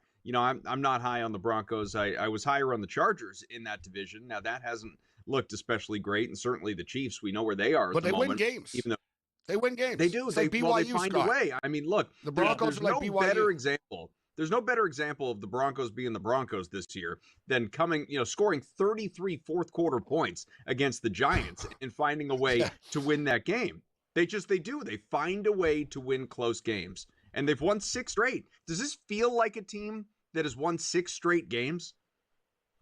9 straight at home, believe it or not. Longest at-home winning streak in the NFL. So they should have beaten the Colts, too. That game, they actually beat them. It was just a dumb, weird penalty that cost them the game, too. Yeah, they really could be 8-1. All right, so you can lay 2.5 now with Denver. With the Raiders got it at the Denver 36-yard line, I'm seeing. Would you double down? What's the team total? What's the team total right now? For the Broncos, I'm guessing about 21. But let us scroll down here. Touchdown. I wonder if it's eventually dip below 20. Yeah, it might. Denver Broncos. Here we go. It is 19.5. Yeah, you're right. Yeah, I would rather go over on that and hope for 3 touchdowns than lay a number right now. I feel like at some point this offense is going to wake up. Now, I don't know if it's going to come before the second half, but this Raiders defense sucks, guys. It's an awful secondary. Despite Max Crosby, it doesn't bring much of a pass rush. The defense, in terms of running backs, is awful, the run defense. So, like, Dobbins, Harvey, these guys should get it together at some point in time. And you have Sutton, and you have Franklin, and you have some of these. This feels like a Bo Nix problem at the moment. And we tend to see him get going in the second halves of games when they, ultimately rally for these wins that we're talking about and escape, essentially. I think this is going to be what we get again here. But if you're not invested pregame, like I am, but if you're not invested pregame, -2.5, getting him inside a field goal, it's not a terrible play. I would just rather chase the points. Yeah. I like that minus the 2.5, Gabe. I don't. Again, I'm not at the point where I'm saying they're going to lose the game. And laying 2.5, that means you're going to win for the most part, right? You get screwed every once in a while. But are you really telling me the Broncos at home, 9 straight wins, they're going to lose to the Raiders? I believe Denver come back as well, Scott. And I don't want to worry about how many points they score. If they grind it out and win 13-10 or something, fine. But they'll find a way. And we just dodged a bullet, guys, because they just went for it. They went for it on 4th down. The Raiders scored a touchdown, but there's a penalty. The ref saved the Broncos. They call like an illegal pick play, pass interference, offensive pass interference, and it's a garbage-ass call, and I'm on the Broncos. Wow. You never see those. Look at this, guys. Look at this. Look at this receiver. What did he do? Look, he comes out. He didn't do anything. You're going to screw, that. Dude, I'd be livid. Geno Smith just told the ref that's a bunch of bull. Watch the replay, guys. Watch the replay. That's not worthy of screwing the Raiders for. Wow. And the Raiders punt now, just like that. I would have went for it again. Pete Carroll his conservatism is allowing us to hang around. See, now the Broncos need to come back and score a touchdown. You got to really make that one. Those flags came out late, too. Those flags came out Look at that call, Scott. Late. That's a weak-ass call, bro, and I'm on Denver even as a survivor. Wide receivers running down the sidelines for a touchdown, and then the officials throw the flag out. The guy they call the flag on's like 5'8", 170 pounds, man. Like, he's a little kid wide receiver that rolled out, bumped into a DB, got knocked off him, and they threw a flag. He didn't, and I don't understand, it was within 5 yards. He didn't do anything. Like, he literally, broke for the line of scrimmage, bumped into someone, and they threw the flag, like Scott said, very late after Tucker got into the end zone. I think that, I don't want to say the old, hey, let's rein this game in, but I think they might have just reined this game in for Denver. Man, that's now two scores, right? 2 scores that we avoided. Whether the first one would have been a field goal or a touchdown, right? Yeah, absolutely. I mean, look, if you're on the under, you're feeling pretty good at the moment. What's the live total? We're lucky. We feel lucky. Mid-30s? 35 and a half, yeah. Boy, ricocheted out of bounds. So at the 1, they're not getting great field position. That's for sure. They got to start at the 1 now. Man, of course, 2 drives starting inside the 10-yard line. All right, we always go. We look for quarterbacks that are trailing. And now this is a little bit earlier than we normally look here, Adam. But Bo Nix, 19 yards passing, his over/under is 202.5, which isn't far off of the 220.5 it was to start the game. You're not getting really a break there. You're not getting. I mean, obviously it's built in that the expectations he's going to be passing more in a game that he's trailing. But yeah, we're a quarter and a half into this game, and he's doing terribly. And all you've done is knock off ballpark 15 yards. That's ridiculous to me. No, I mean the value. If you were going to play it, and hindsight's 20/20, but if you were going to invest in Bo Nix passing yards in the over pregame, right now you're not getting a discount.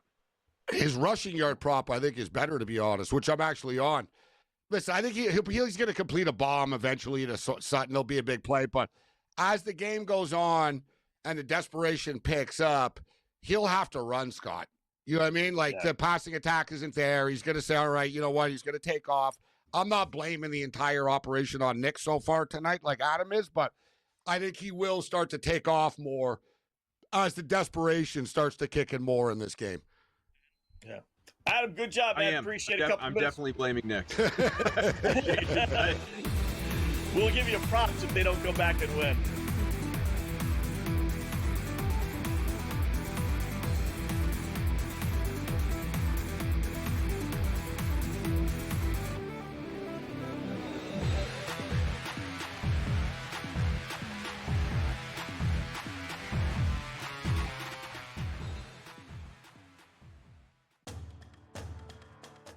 Jeremiah Love is a player that you have to keep an eye out on just because of a running back, his versatility, how good he is in the receiving game this year. We haven't seen a running back potentially crack the top 3 when you just think about it with the Heisman Trophy back there. Jeremiah Love just dominant. If Notre Dame wins out and they're in the college football playoff, Love should be involved in the conversation. SportsGrid's College Football Today. Starts off on a positive note of getting Lamar Jackson back Thursday night, which was great. He threw for 200 yards, did not look rusty at all. He only rushed for 15, but he didn't really need that. Lamar Jackson also threw for 4 touchdowns, 2 of which going to Mark Andrews. So guess who's back and relative again at the tight end position now that Lamar's back? Oh, wait, it's Mark Andrews. No kidding. I mean, the guy just catches touchdowns. It's Lamar's favorite guy in the red zone. Fantasy Sports Today, only on SportsGrid.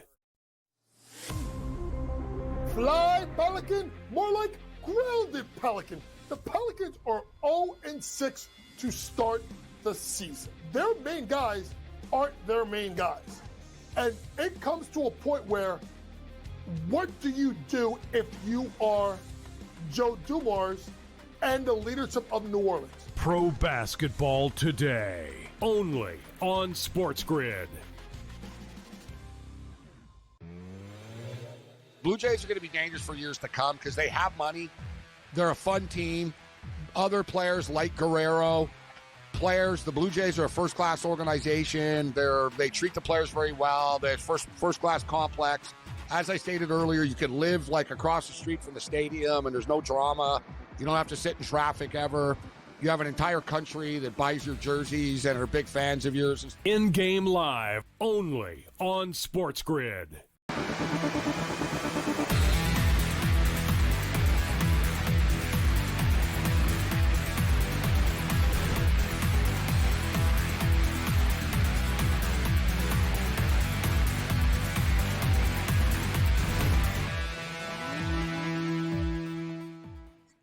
All right, welcome back in Game Live. Game Day here on the Grid. Thanks again, Adam Kaufman, Sports Grid host, joining us as he does from time to time. So we got good news and bad news to pass along. The good news is Texas San Antonio is driving. 2 minutes left, trailing 42-10. They're at the South Florida 29-yard line. No field goals, down 32 points, but we're in position for another maybe touchdown before the half. But the over-under there at 89.5. We're at 52, so that's not too bad, right? I want one more here, Wetzel. I need one more before the half here to feel comfortable. Let's get it. We're up to 52, but let's get another one. And this is almost like a double touchdown game in that one, it's almost like a triple, in that Texas San Antonio makes it that much closer. So they score to give us some points, and then South Florida gets all ticked off. And now we're only down 25. We still got a ball game, so they still got reason. And they still got 2 minutes left on the clock. 42-17 sounds a lot better. You look up 42, you're like, all right, guys, let's go. We're back in this thing a bit. Yeah, we're still you're right. Like, so this is a big drive. It's a big drive for them. So we're at the 2-minute warning, or what do they call it? 2-minute timeout in college. Yeah, but yeah, we're going to 2nd and 9 from the 40. I got my eye on the game during the break. Georgia Southern now up 19-0 right now. And Bo Nix and company, they got pinned on the one. I like the play call, Scott, on first down. Nice little just dump off. They picked up 6-7 yards, whatever. They decided to throw the ball on 3rd and 1. Nobody was open, and they had to punt the ball, and now the Raiders had the ball on their side of the field again. Like, Denver's offense has just been pinned all night long, man. Like, I was just about to say, like about where they've been starting their drives. Average start drive for the Broncos tonight has been their own 14-yard line. Average start drive for the Raiders is their own 37. But how about this? The Broncos are averaging 4.3 yards per drive tonight. Yeah, they don't have a first down. They can't get a first down. They don't have a first down. The ball, and they've had the ball 4 times. I mean, that's not like, okay, we only had it a couple times. I mean, 4 times. I don't care if they keep getting the ball inside the 5, the 10, and stuff. But you're right. I don't care. Like, figure it out and stop, like, putting yourself in these third and situations. Throw a pass down the field and get out of trouble if you're a real team. Yeah, it's not that difficult. Roll the guy out. You and I talk about it too. At this point, we don't have a first down. Like, I'm telling the OC, if I'm Sean Payton, I'm like, you dumbass son of a bitch. I'll be like, just give the ball to Cortland Sutton now on a reverse sweep. I don't care what you do. I'd say throw it to Cortland right now, immediately. And I want you to throw it to him 5 times. Like, I don't know. Like, Peyton's getting, you could see, you and I saw the same thing. You could see Peyton was kind of shaking, eh? His shirt, I was like, man, he's got the shakes. Like, he was mad, like, already. Like Sean Payton has a big ego, guys. Like, him not having a first down right now, like, he wants to throw up or punch somebody. Yeah. And listen, they were in this spot now a little bit later in the season, but 2 years ago, they're trying to make the playoffs, the Russell Wilson year, and they lost to the god-awful New England Patriots, if you remember that game, at home. Yeah, and remember, though, Sean Payton was high and mighty. Everything was Wilson's fault. Imagine if this was Wilson now. Like, you know what I mean? Maybe it wasn't just all Russell Wilson. Yeah. I mean, we're talking about a Raiders team that's 2-6. They're terrible. They've given up. They're awful. I mean, they gave up 41 Playing points on a short week off of overtime. They gave up 30 points last week to the Jags, who can't score on anyone, Scott. Like, what the hell's going on here? They've given up 31 points 1, 2, 3, 4 times already this year. 4 times. And you're right. You can't get a first down. You couldn't come up with a worse scenario. You're playing on a short week. You played an overtime game, a full overtime game, by the way. That went the whole quarter in the altitude on a short week. I mean, how much more do you want to pile on the Raiders? And yet here they are leading 7-0. Here they are. It looks like the Raiders are going to go for this on 4th and 5. Or do they? No, they're playing. No, they do. So they're going for it. All right, the Broncos. The Raiders are just dumb. Like, bad play call, just everything. Like, just kick the damn. So they're letting us hang around, Scott. Now Geno is yelling at his teammates. Geno dropped back to pass on 4th and 5 and got lit up. He's letting who's the running back? Mostert. I get the other game. They took Genti out. He's letting Mostert have it because Mostert missed the block.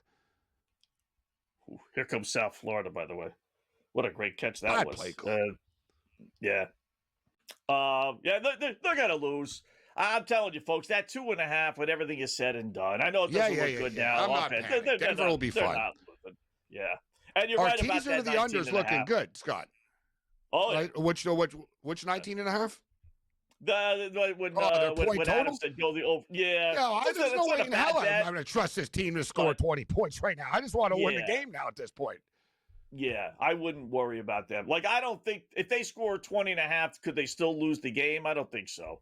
But could they win the game 17-7 the way it's going? Probably, so 13-10, 16-13.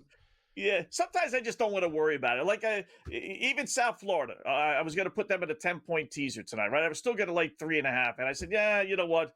I'll sacrifice a couple of dollars. Just let's have them win.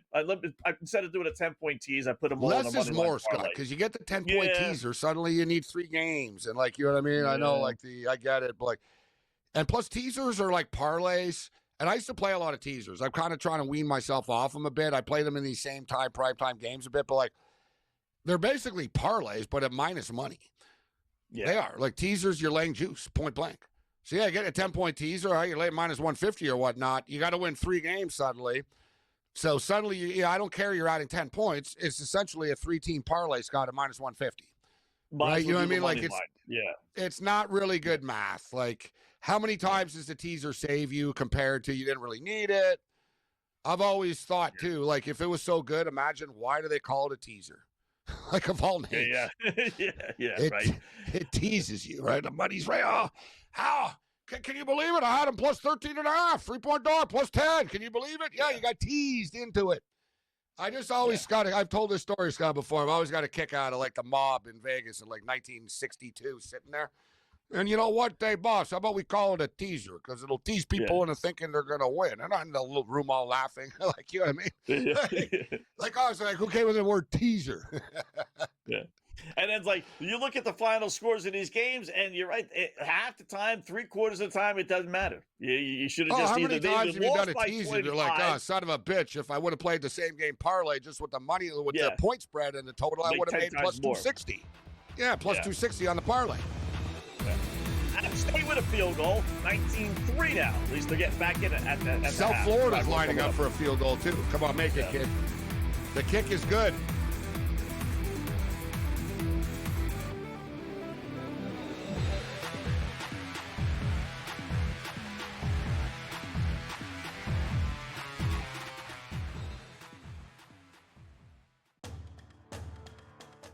Jeremiah Love is a player that you have to keep an eye out on just because of a running back, his versatility, how good he is in the receiving game this year. We haven't seen a running back potentially crack the top 3 when you just think about it with the Heisman Trophy back there. Jeremiah Love just dominant. If Notre Dame wins out and they're in the college football playoff, Love should be involved in the conversation. SportsGrid's College Football Today. Starts off on a positive note of getting Lamar Jackson back Thursday night, which was great. He threw for 200 yards, did not look rusty at all. He only rushed for 15, but he didn't really need that. Lamar Jackson also threw for 4 touchdowns, 2 of which going to Mark Andrews. So guess who's back and relative again at the tight end position now that Lamar's back? Oh, wait, it's Mark Andrews. No kidding. I mean, the guy just catches touchdowns. It's Lamar's favorite guy in the red zone. Fantasy Sports Today, only on SportsGrid. Fly, Pelican, more like grounded Pelican. The Pelicans are 0-6 to start the season. Their main guys aren't their main guys. And it comes to a point where, what do you do if you are Joe Dumars and the leadership of New Orleans? Pro Basketball Today, only on SportsGrid. Blue Jays are going to be dangerous for years to come because they have money. They're a fun team. Other players like Guerrero, the Blue Jays are a first-class organization. They treat the players very well. They're first-class complex. As I stated earlier, you can live across the street from the stadium and there's no drama. You don't have to sit in traffic ever. You have an entire country that buys your jerseys and are big fans of yours. In-game live, only on SportsGrid.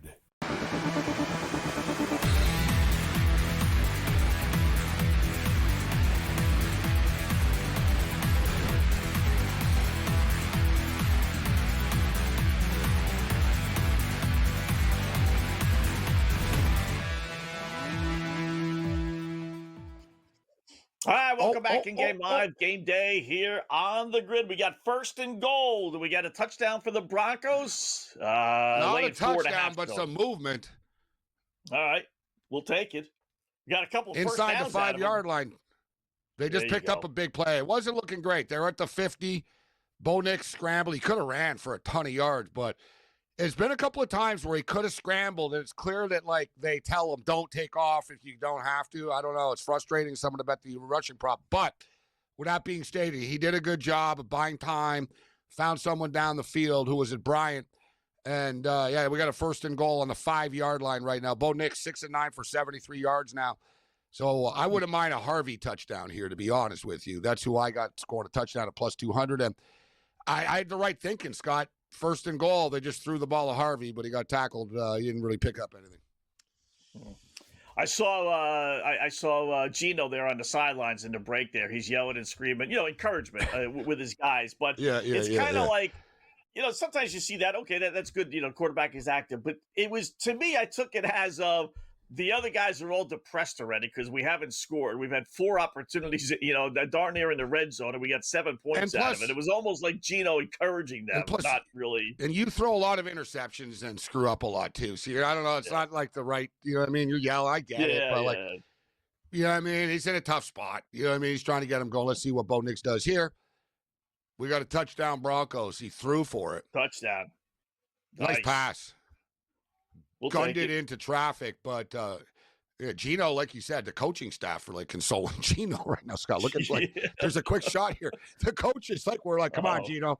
Gino had us. He's like, all right. Like Gino was mad after that. Franklin with the touchdown. Tony Franklin, touchdown Broncos. Not a surprise, Scott. Actually, I know. New England Patriots, right? Philadelphia Eagles. Oh, yeah, I think he bounced around a little bit. I remember with the Eagles, but he might have been on the Patriots as well. I'm thinking of the Patriots too. Yeah. You know what though? Franklin's become a big target actually. Like, has Sutton even caught a damn pass in this game? Tony. Troy. There you go, Troy Franklin. All right, whatever. Yeah, I'm thinking. I said the old school kicker. Yeah, I had the kicker in my mind too. I'm looking him up now too. It's the Patriots. Who was the kicker of the snow day? Wasn't it him? But yeah, Troy Franklin. But I was going to say Troy Franklin is the. They've been Tony Franklin. Yeah, he's become a big target for Bo Nix. Like Sutton's sort of the star guy, but Franklin's been catching a lot of balls, so I'm not surprised at Franklin. I'm a little bit frustrated I didn't take him, to be honest. Yeah, that's the one thing about the Broncos. Like, listen, they're 7-2. They are what they are. Hey, we were both right, Scott. Any real superstars? What's that? I feel better about this. Tony Franklin, 1979, 1983, Philadelphia Eagles, 1984, 1987, New England Patriots. So we were both right. There you go. He was also a Miami Dolphin, Pro Bowler. Yeah, he bounced around. The league, as most kickers do. Played in the Super Bowl, actually, with the Eagles against the Raiders. Okay. Yeah. So there's it's a lot of these new names where I've thrown out the old school names. It's funny too. Like I've called Brunson on the. There's a Derek Brunson fighter. Like there's a Derek Brunson. Like, dude, I covered. You know me, Scott. I've watched so many different leagues and sports and stuff like that. So you get different names. I thought I was in a lot. Yeah. So like I'm mixing up first names. I'm like, yeah, dude. There's like 5 Brunsons. You mean Brunson in MLS, Brunson UFC, Brunson NBA? You know what I mean? It's in my mind. It's like. And you and I, too, we think about, like, the old school players. Like, yeah. I still call some of the younger guys by the father's name sometimes. You know what I mean? Still. Like, you know what I mean? Oh, I definitely do that. Absolutely. Yeah, that's why I thought you were going to go with Brunson with the dad. Yeah. Yeah. By the way, so 7-7, 6 and 5.5 is the line. What do you make of the UFC stuff with the fight fixing and all that, the investigation? I'm not surprised by it. I think it's a crazy story that they tried to bet so much. So it came out, Scott. They tried to bet. They actually didn't try to bet. They did bet. They bet $2 million on a UFC prelim fight, bro, between fighters no one's ever heard of. Like, you don't think that the red flags are going to, like, get raised? Like, bro, that FBI hotline was ringing all day, Scott. Like, you know what I mean? Yeah. Like Soon as it Caesars was reported put them at like 1 PM. Hard Rock reported it. Like the FBI was just watching, and they let it happen so they can nail people after. Right. You know? They watched it go down, right? See, now you get into a gray area. You can't really prove the guy, like, didn't win on purpose, right? I mean, it's a fight. It's a gray area. Yeah, it's tough.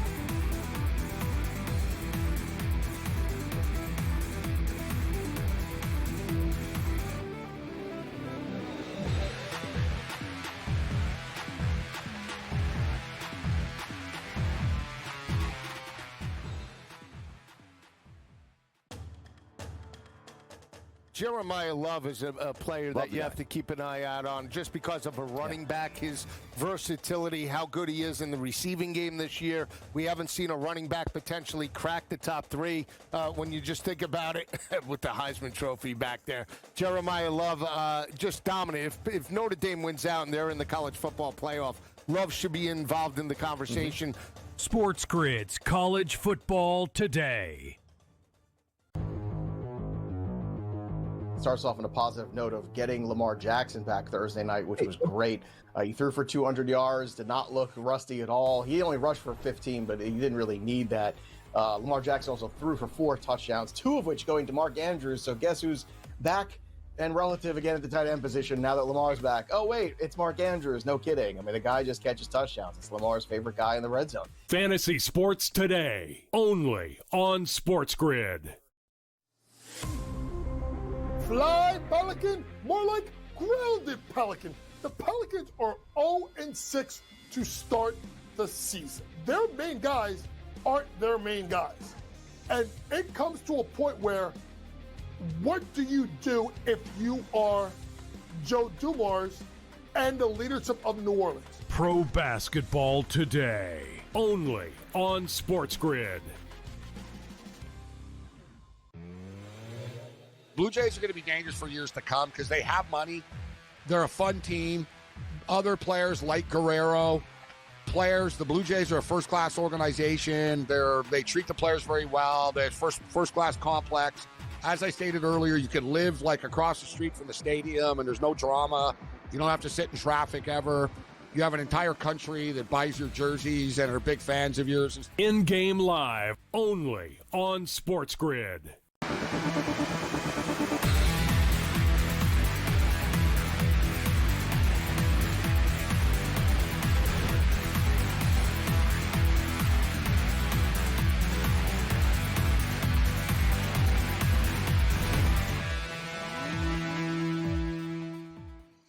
All right, welcome back in Game Live. Game Day here on the Grid. The nut is clearly turned. Raiders have to punt the football. Another sack by the Broncos. So what do I got here? I got, but I tell you what, we're going to hit this thing tonight. We got Benito with a sack and a half, so he was one of our guys. We got Hufanga. He was not, unfortunately. Allen has 1. He was one of our guys, so we automatically made money. At worst we could do is break even. We got Malcolm Roach. Was he one of our guys? Fudge. No, he wasn't. All right. And then we got There'll be a lot more sacks coming. Don't worry. Yeah, There'll be a lot more. There's a lot of football left in this football game. But you said it. I agreed with you. I wasn't happy with the way things were going in this game, but I was never really in a panic about it. Right. Yeah. I mean, now we get into, all right, can Denver cover the point spread? But I did use the Broncos in my Bet Online survivor pick. And I was never really like, oh, no, we're in a lot of trouble. The Raiders played good in the first half. Denver have been slow starters. I brought this up to Scott during one of the breaks, and full disclosure, I didn't know this. Like, I wish I knew everything, but I don't. The Broncos guys have only scored first in 1 game this year against the Philadelphia Eagles. Crazy. Yeah. Like, they really, so think about it, like all the slow starts, but man, we've seen it. They couldn't even get a first down, Scott, till like the 6-minute mark here. So, you know, I don't know if that trend will change, but wow. So this isn't really a shock. Raiders played with adrenaline. They already lost another offensive lineman in game here tonight. You figure that eventually the mistakes will happen, right? And they were playing on adrenaline to start. So I'm holding out hope, actually, that the Broncos still cover the point spread in this game. At least a field goal will be nice before the end of the half here. Even the Titans scored first, believe it or not, against the Broncos. Yeah. Yeah, you're looking it up. I'm telling you, it's crazy, yeah? Yeah. We know the Giants. They like to think about it. Like, yeah. They've been down in every game this year except for one. They've played from behind. In every game except for one. Dangerous way to live. Wow. Yeah. Even the Bungles, who only scored 3 points. Right? It's 28-3. They scored 3. Remember the Giants? They were getting killed by the Giants. Remember? It was like 20-0 or whatever in the third quarter, like fourth quarter or whatever. I mean, you can make that bet, too. You can make a first quarter bet, but you could also bet who's going to score first. You know, most of these books, anyway, have that bet. Well, look. Put it that way. That's not a bad little bet to depending, yeah, well, depending on what's going to happen. Good point, Scott. They didn't cover the spread in the first quarter, right?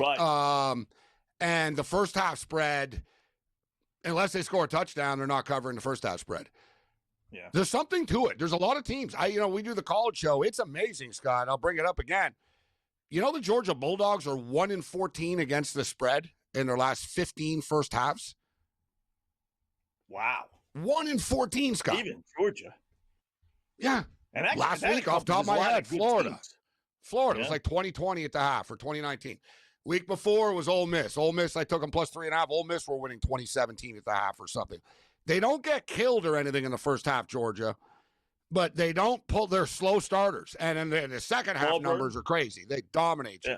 Yeah, look at the first half, Scott, of Georgia. Always. It's tied. They're down by 3. They're up by 3 only. They're not covering the number because it's 1-14, Scott, against the spread. That's amazing. You know, and that's a product probably of just like, you know what, every team comes after us because we're their Super Bowl. And, you know, it takes push to get shoved to really, okay, you know, we're going to lose this game. They're kind of counter punters with Kirby Smart. They're really good at adjusting in the second half, Georgia, and tweaking as the game goes on, this team. And Kirby always says fourth quarter is the only quarter that matters. He tells his players that. I even heard him 2 days ago talking about this. Like he was talking about third down and fourth down in the fourth quarter define football teams. Fourth down and fourth quarters. Everything else is just whatever, right? And he's kind of right. Always comes down to a big play or two, right? He tries to toughen his kids up. He's a hell of a coach, Kirby Smart. Like for college, I'm not saying you'd be an NFL guy, but like hell of a coach. Like the guy doesn't lose to anybody besides Alabama, Scott. He's 1-7 against Alabama for whatever reason, and he beats the crap out of everybody else. It's one of the few guys that really has, you know, it was at Alabama, assistant coach and everything, player there. You know, but he's made, obviously, at this point, he's made his mark. Like, he's not like Nick Saban's assistant anymore, you know. He has made his mark for sure. So, I'll tell you, I will say, you know, and I'm not a big Can't get SEC a quarterback, fan. Though, for whatever reason recently. He keeps going with the journeyman old dudes. Huh? Like, you're Georgia, man. Like, I don't know, like, where's the star? They have stars everywhere, but they don't have a star quarterback ever. It's very baffling to me. Since, like, think about it, like, Matt Stafford was there in the old days, and, like, they used to have gunslingers. You know what I'm saying? Like, now it's sort of like, yeah, we got a 26-year-old walk-on, but he's been here for 6 years, and we trust him, like, type deal. And I'm sure they're not regretting Carson Beck leaving either at this point. No, they let him go. You're right. I guess they figured, you know what? We had the diva star quarterback. We like the Stetson Bennett types better, Gunnar Stocktons and better. Yeah. There's got to be some good teams that aren't going to get in out of the SEC, depending on what they want to do with this thing, Gabe. But they're so that conference is so loaded. I must admit this year. I'm calling it upset this week, Scott. Oklahoma, I'm calling it upset this week. Missouri wins outright, yes, sir. Yeah, dude. Texas A&M are ranked 90th against the run. If they have one weakness, they have a hard time stopping the run. The Missouri Tigers run like more than they're the 7th most rushing team in the country. They run the ball like as much as anyone besides a military team. Like Missouri are run heavy. Missouri have lost 2 heartbreaking games, guys. They lost a heartbreaker, close one to Alabama by 3 points, and they lost a heartbreaker on the road to Vandy by 3 points. Both games they could have won, coulda, shoulda, wouldas, don't matter. But now it's their turn to win a big game. A&M going into hostile territory. Love the 7 points with Mizzou, but I'm calling the upset. I like a couple of underdogs this week, Scott. I told you last night, I think the Minnesota Vikings are going to beat the Baltimore Ravens outright. You know, whatever. It's only like plus 180 or something like that, but I think they're going to win the game outright. I got Missouri winning outright, and keep your eye on Iowa and Oregon, Scott. I think this could be a dangerous spot for the Ducks going into Iowa. Yeah, I got to see that to believe it. I'll caution you on Missouri, though, Gabe. They have an interception by Bo Nix. Son of a... Ah, jeez. Oh, I'm aware of the quarterback. Zoller's playing. Yeah?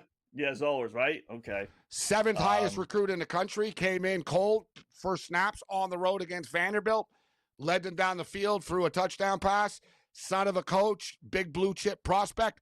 I like Bo Prabula a lot, Scott. I'm all over Missouri with the win total and for them to make the playoffs, so I got a lot of bets on them, so I followed them really closely this year, but this kid's a better thrower than Prabula is. There will not be a drop-off with the offense. Okay. All right. It's amazing, Gabe. Like, even Colorado, right? Colorado's had nothing but quarterback issues. They're going to another quarterback after getting whacked last week, and they're bringing in a 5-star recruit. I'm like, how many? He's a 5-star recruit, and he hasn't had a chance to play yet with all your quarterback issues. So sometimes it's not like the NFL where there's Dante a drop Lewis off in college. Yeah, now it's So almost like you're going better when you go why to didn't your you backup. just play? So, you should have just played him to begin with. Yeah. Like, even Michigan, my Michigan Wolverines, Scott, like, dude, we're 7-2, but we're starting an 18-year-old quarterback, Scott. Like, we just said, F it. He's our guy. Let him make the mistakes now. And you know what? We're going to be really scary next year.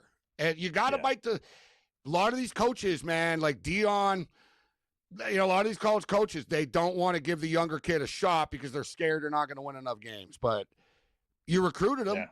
I'd be pissed. If I was Dante Lewis, I'd be like, dude, I just decommitted from USC to come here. You're not even playing me, and we suck. I should have stayed at USC. Yeah. Right? I mean, there's got to be certain promises that are made for me to come to your school, too. That's the other thing I never understand. Yeah, when you're taking a step down, Scott. Like, if you leave USC and you go to Alabama or Michigan, you get it. It's like, all right, listen, we already got guys. You leave USC to go to Boulder, Colorado. Like, I better be promised I'm the effing starter. Like, with no starting quarterback coming back from last year either. I mean, so. And they brought in the kid from Liberty, Caden Salter, and Dion threw him out of the bus. Remember, Scott, after a week or two? And they started the walk-on. Yeah, we're going to go with the walk-on. We like his moxie. Yeah, that lasted about a half, and he sucked. How did that work out, Coach? Yeah, they went right back to Salter after. It's like, all right, we'll go back to Salter. Yeah. This isn't going to end well there for him, Scott, with Dion. He probably taps out after this year. It's really not. Whether it's the health or whether it's the team.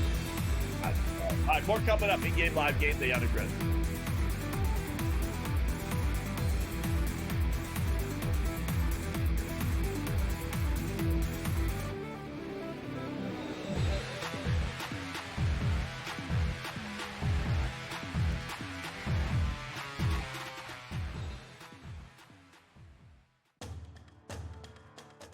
Jeremiah Love is a player that you have to keep an eye out on just because of a running back, his versatility, how good he is in the receiving game this year. We haven't seen a running back potentially crack the top 3 when you just think about it with the Heisman Trophy back there.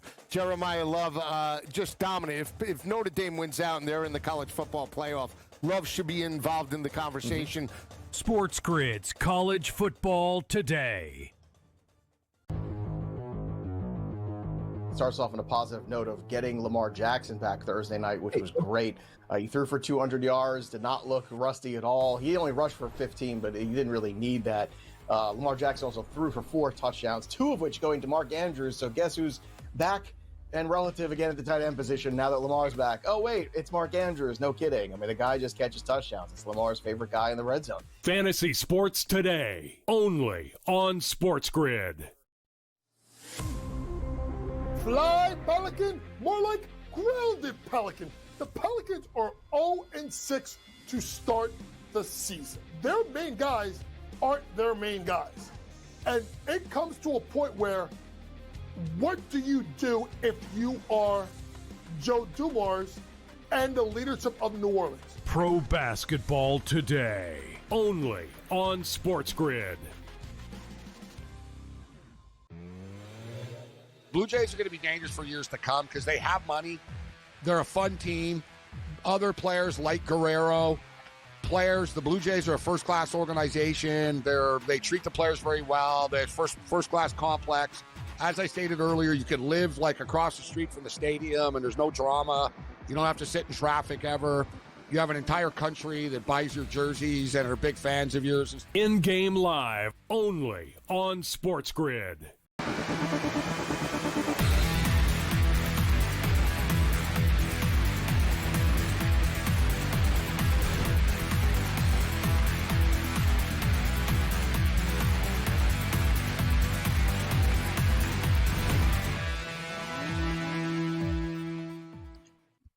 right, welcome back in Game Live. Game Day here on the Grid. Scott and Gabe. So just reached halftime. Thursday Night Football, 7-7. Oakland. The Raiders score first. Las Vegas scores first. And the Broncos end up dating myself. There's here. my Tony Franklin moment. Oakland. I feel that might be worse. It's been a long time, bro. You could say L.A. Yeah, LA. exactly. Yeah, but I give it to you.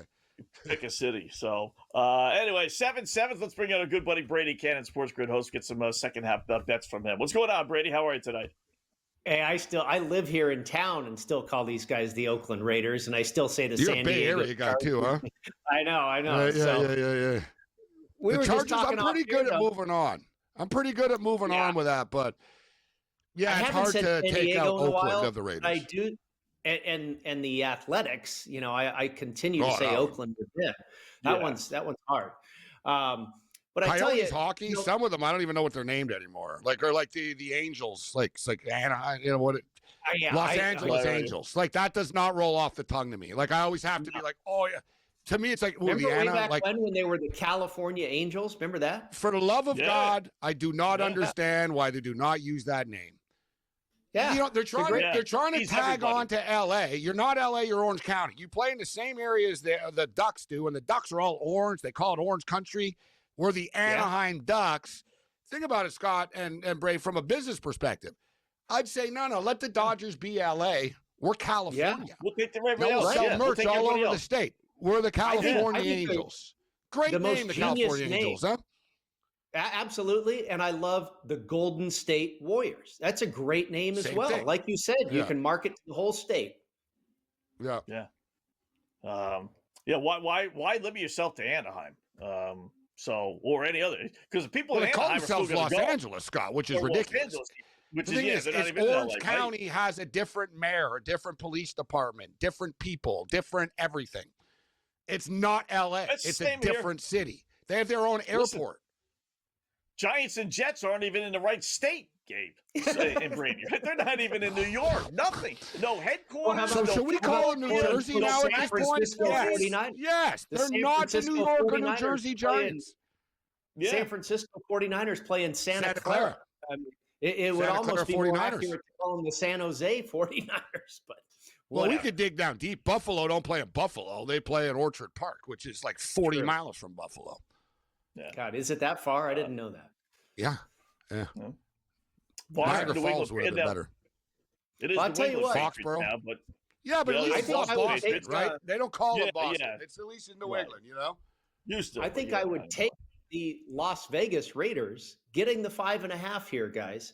And I know you're not going to because really, first of all, the sharp money came in on the Raiders very early in the week. The Broncos opened up like 10 or even 10.5. And at game time, I think there were some 8.5s around, but it was at least 9 as far as the consensus. And that was the initial. Were you part of that group? I was not. I didn't play the game at all. I made it 10. When I crunched all my stats, I came out to Broncos 12. But I understand that the Raiders have really owned the Broncos for the better part of the last 3 years or so. You know, I think their record against them in recent history is maybe 10-2 or something like that, straight up. 8-2 last 10, exactly, yeah.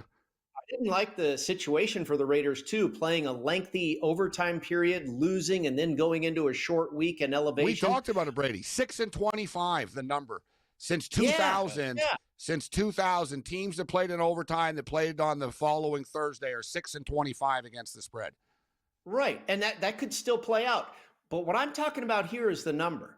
If this game closed, 9, let's call it 9, and you're getting well over half that, you're getting a point more than half of that with half the football game left, I think advantage Raiders here.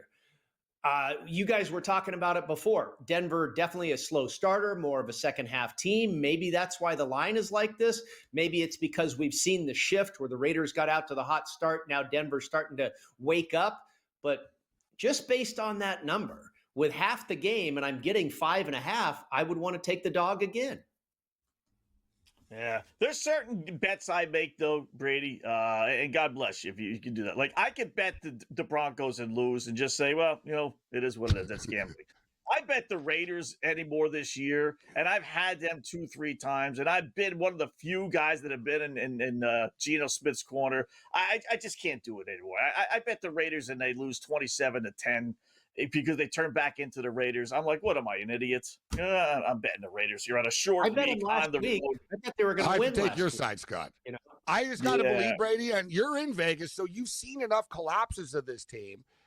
I don't think they can play as well as they did in the first half. I think it'll progressively get worse for the Raiders as the game goes on. I agree. I totally that would seem logical, right? I'm just being logical with the number. That's all. But absolutely, the way you're, kind of playing this out in your head, I don't disagree. I mean, the Raiders are going to Raider eventually. You figure, right? Yeah, but I thought the Broncos were going to win 27-3 or something. So my take could be way off base. So you know what I'm saying. I saw you laddered that thing up to 21. Wow. Yeah, I rarely do it, but today I did it. I was like, yeah, you know what? I think they're going to win like 34-10 or 27-3 or like, I think, they're going to roll them. They still could. We'll see. Right. Yeah. We'll see. 34.5 is the total. The Raiders have moved the ball. So if you think that's going to continue, you got to believe the Broncos are going to start moving the football as they did their last 2 drives there. How about are we going to get 3 touchdowns second half and go over the 34.5? If you guys, what you're saying there, if the Broncos are going to start becoming the Broncos and the Raiders start becoming the Raiders, we could probably get 3 touchdowns. I tell you one thing that concerns me, though, that I noticed there in the first half, the Raiders might have a couple more points here on the board if they would let Daniel Carlson kick, but these swirling winds that they're talking about. Right. I don't know if you guys are hearing that on the broadcast, but they're talking about these wins because it's just too windy. They're not taking field goals, and I really think that could impact the total. I mean, good or bad, if they're going for touchdowns and they score, great. But if they're passing up opportunities, Daniel Carson's a great kicker. Plus, you're at elevation, so that could absolutely impact the total, I believe. And I don't know if the algorithm for the computer knows that. It's screwing over my long field goal prop because they were in a spot where they would, 61-yard field goal, the altitude, they didn't try it. Yeah. All right, talk with Brady Ken. We'll get his thoughts with more when we come back in Game Live, Game Day on the Grid.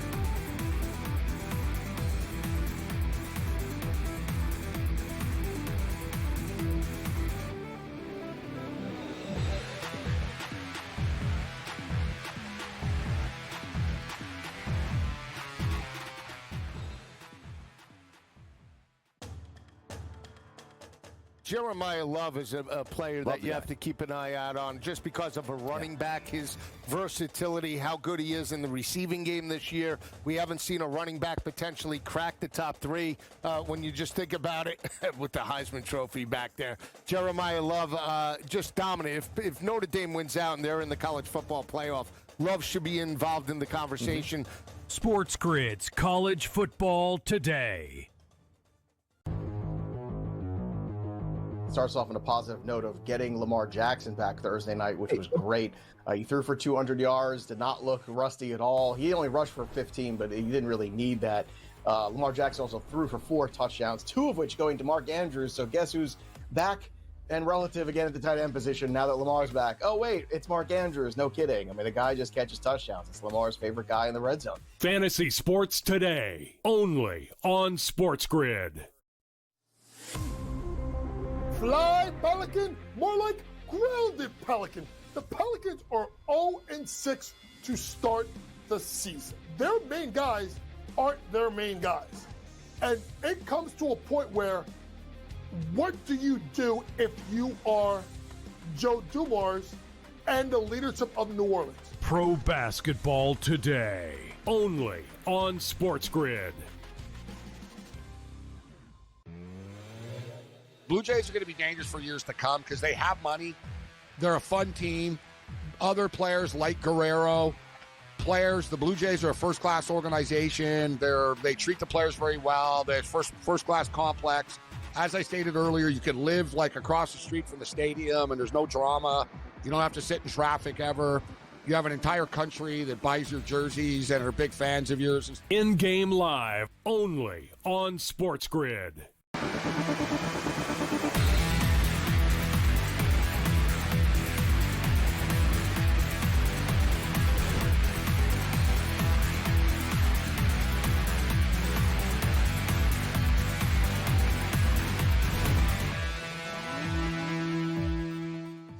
All right, welcome back in Game Live. Game Day here on the grid. Scott and Gabe chatting with our good buddy Brady Cannon. So let's get some second half numbers out there. The numbers first half aren't great as you would think, with a 7-7 game, right? Gino's thrown for 94 yards. Bo has thrown for 101. Genti's got 35 yards rushing on 10 carries, and then Dobbins has 22. So they're not great first half, Brady. Anything jump off the table there? 7-7 game. We like to usually go to the team that's losing, but obviously we don't have that scenario. But anything jump off the table props-wise for you tonight? Well, I would kind of want to lean with the Raiders side a little bit more because, like we've kind of alluded to here, it feels like they're eventually going to be losing this game. That's what most people expect. I don't know if anybody or that many people expect them to win this game outright, maybe cover the spread, but not win outright. And I brought this up earlier in the week. Trey Tucker could be a guy to look at as far as like some prop bets, or maybe you go over his receiving total, catch total, whatever it is in the second half, because there's no more Jacoby Myers, as you know. Now, Brock Bowers is going to get the lion's share of the receiving opportunities. Meyer is a good second option at tight end, but Trey Tucker, I think, is kind of the sneaky guy. He's only got one catch for 7 yards right now. I tried to get him that other catch, and he stepped out of bounds. That was a pretty stupid play. But I think this could be a guy that maybe makes 2 or 3 catches in the second half and goes over his total. I might look at him because he's kind of elevated in the depth chart. Oh, sorry, elevated in the depth chart with the absence of Jacoby Myers. I like where you're going with the Raiders. I think the Raiders are going to throw the ball, and it's crazy because we're talking about Gino, but his prop is 196.5 right now. I think he's probably going to get there because I think the Denver Broncos are going to get ahead. It's basically throwing for 100 yards. Yeah. Yeah. But something's flying under the radar here to me is you talk about it. They don't have wide receivers, but they do have Tyler Lockett, right? Tyler Lockett played with Geno Smith, right, in Seattle for years. They have that instant chemistry. Lockett right now, I just took Lockett over 4.5 receptions. Guys, he's already got 3 catches in this game. Geno's going to go to him. He knows him. He knows how he runs his routes. So he's got 3 catches already. Over 4.5 is plus 165, guys. I love that. We need 2 catches, and we're getting plus 165. 2 catches for Lockett. I like both of them, Lockett and Tucker. And I just took Brock Bowers over 58.5 yards. He only has one catch, guys, Brock Bowers. He's at 31 yards, though. I figure he can pop 1 or 2 in the second half here. Yeah. Well, he could catch 5 balls and get 100 yards, so over 58.5 absolutely seems feasible. He went nuts last week. It was incredible. 13 catches, yeah. That's not bad, Gabe. I like that Lockett angle. In fact, FanDuel, if you want to go yardage, he's got 24. They're giving you 29.5. So Great bet. I just bet it, Scott. I got 33.5. I got a worse number, 32.5, and I just bet it over. Yeah, like I said, if you're Geno, you don't have anyone to throw to. Brock Bowers is your only good guy. And you've got this vet dude that you played with for years that you know inside out. He's already got 3 catches, Scott, in the game. Yeah. If I was going to look at anybody to do anything on the Broncos side, I like the rookie R.J. Harvey. Whether you want to go on to his rushing side of things or his receiving side of things, I think Sean Payton. I heard somebody talking about this earlier in the week about.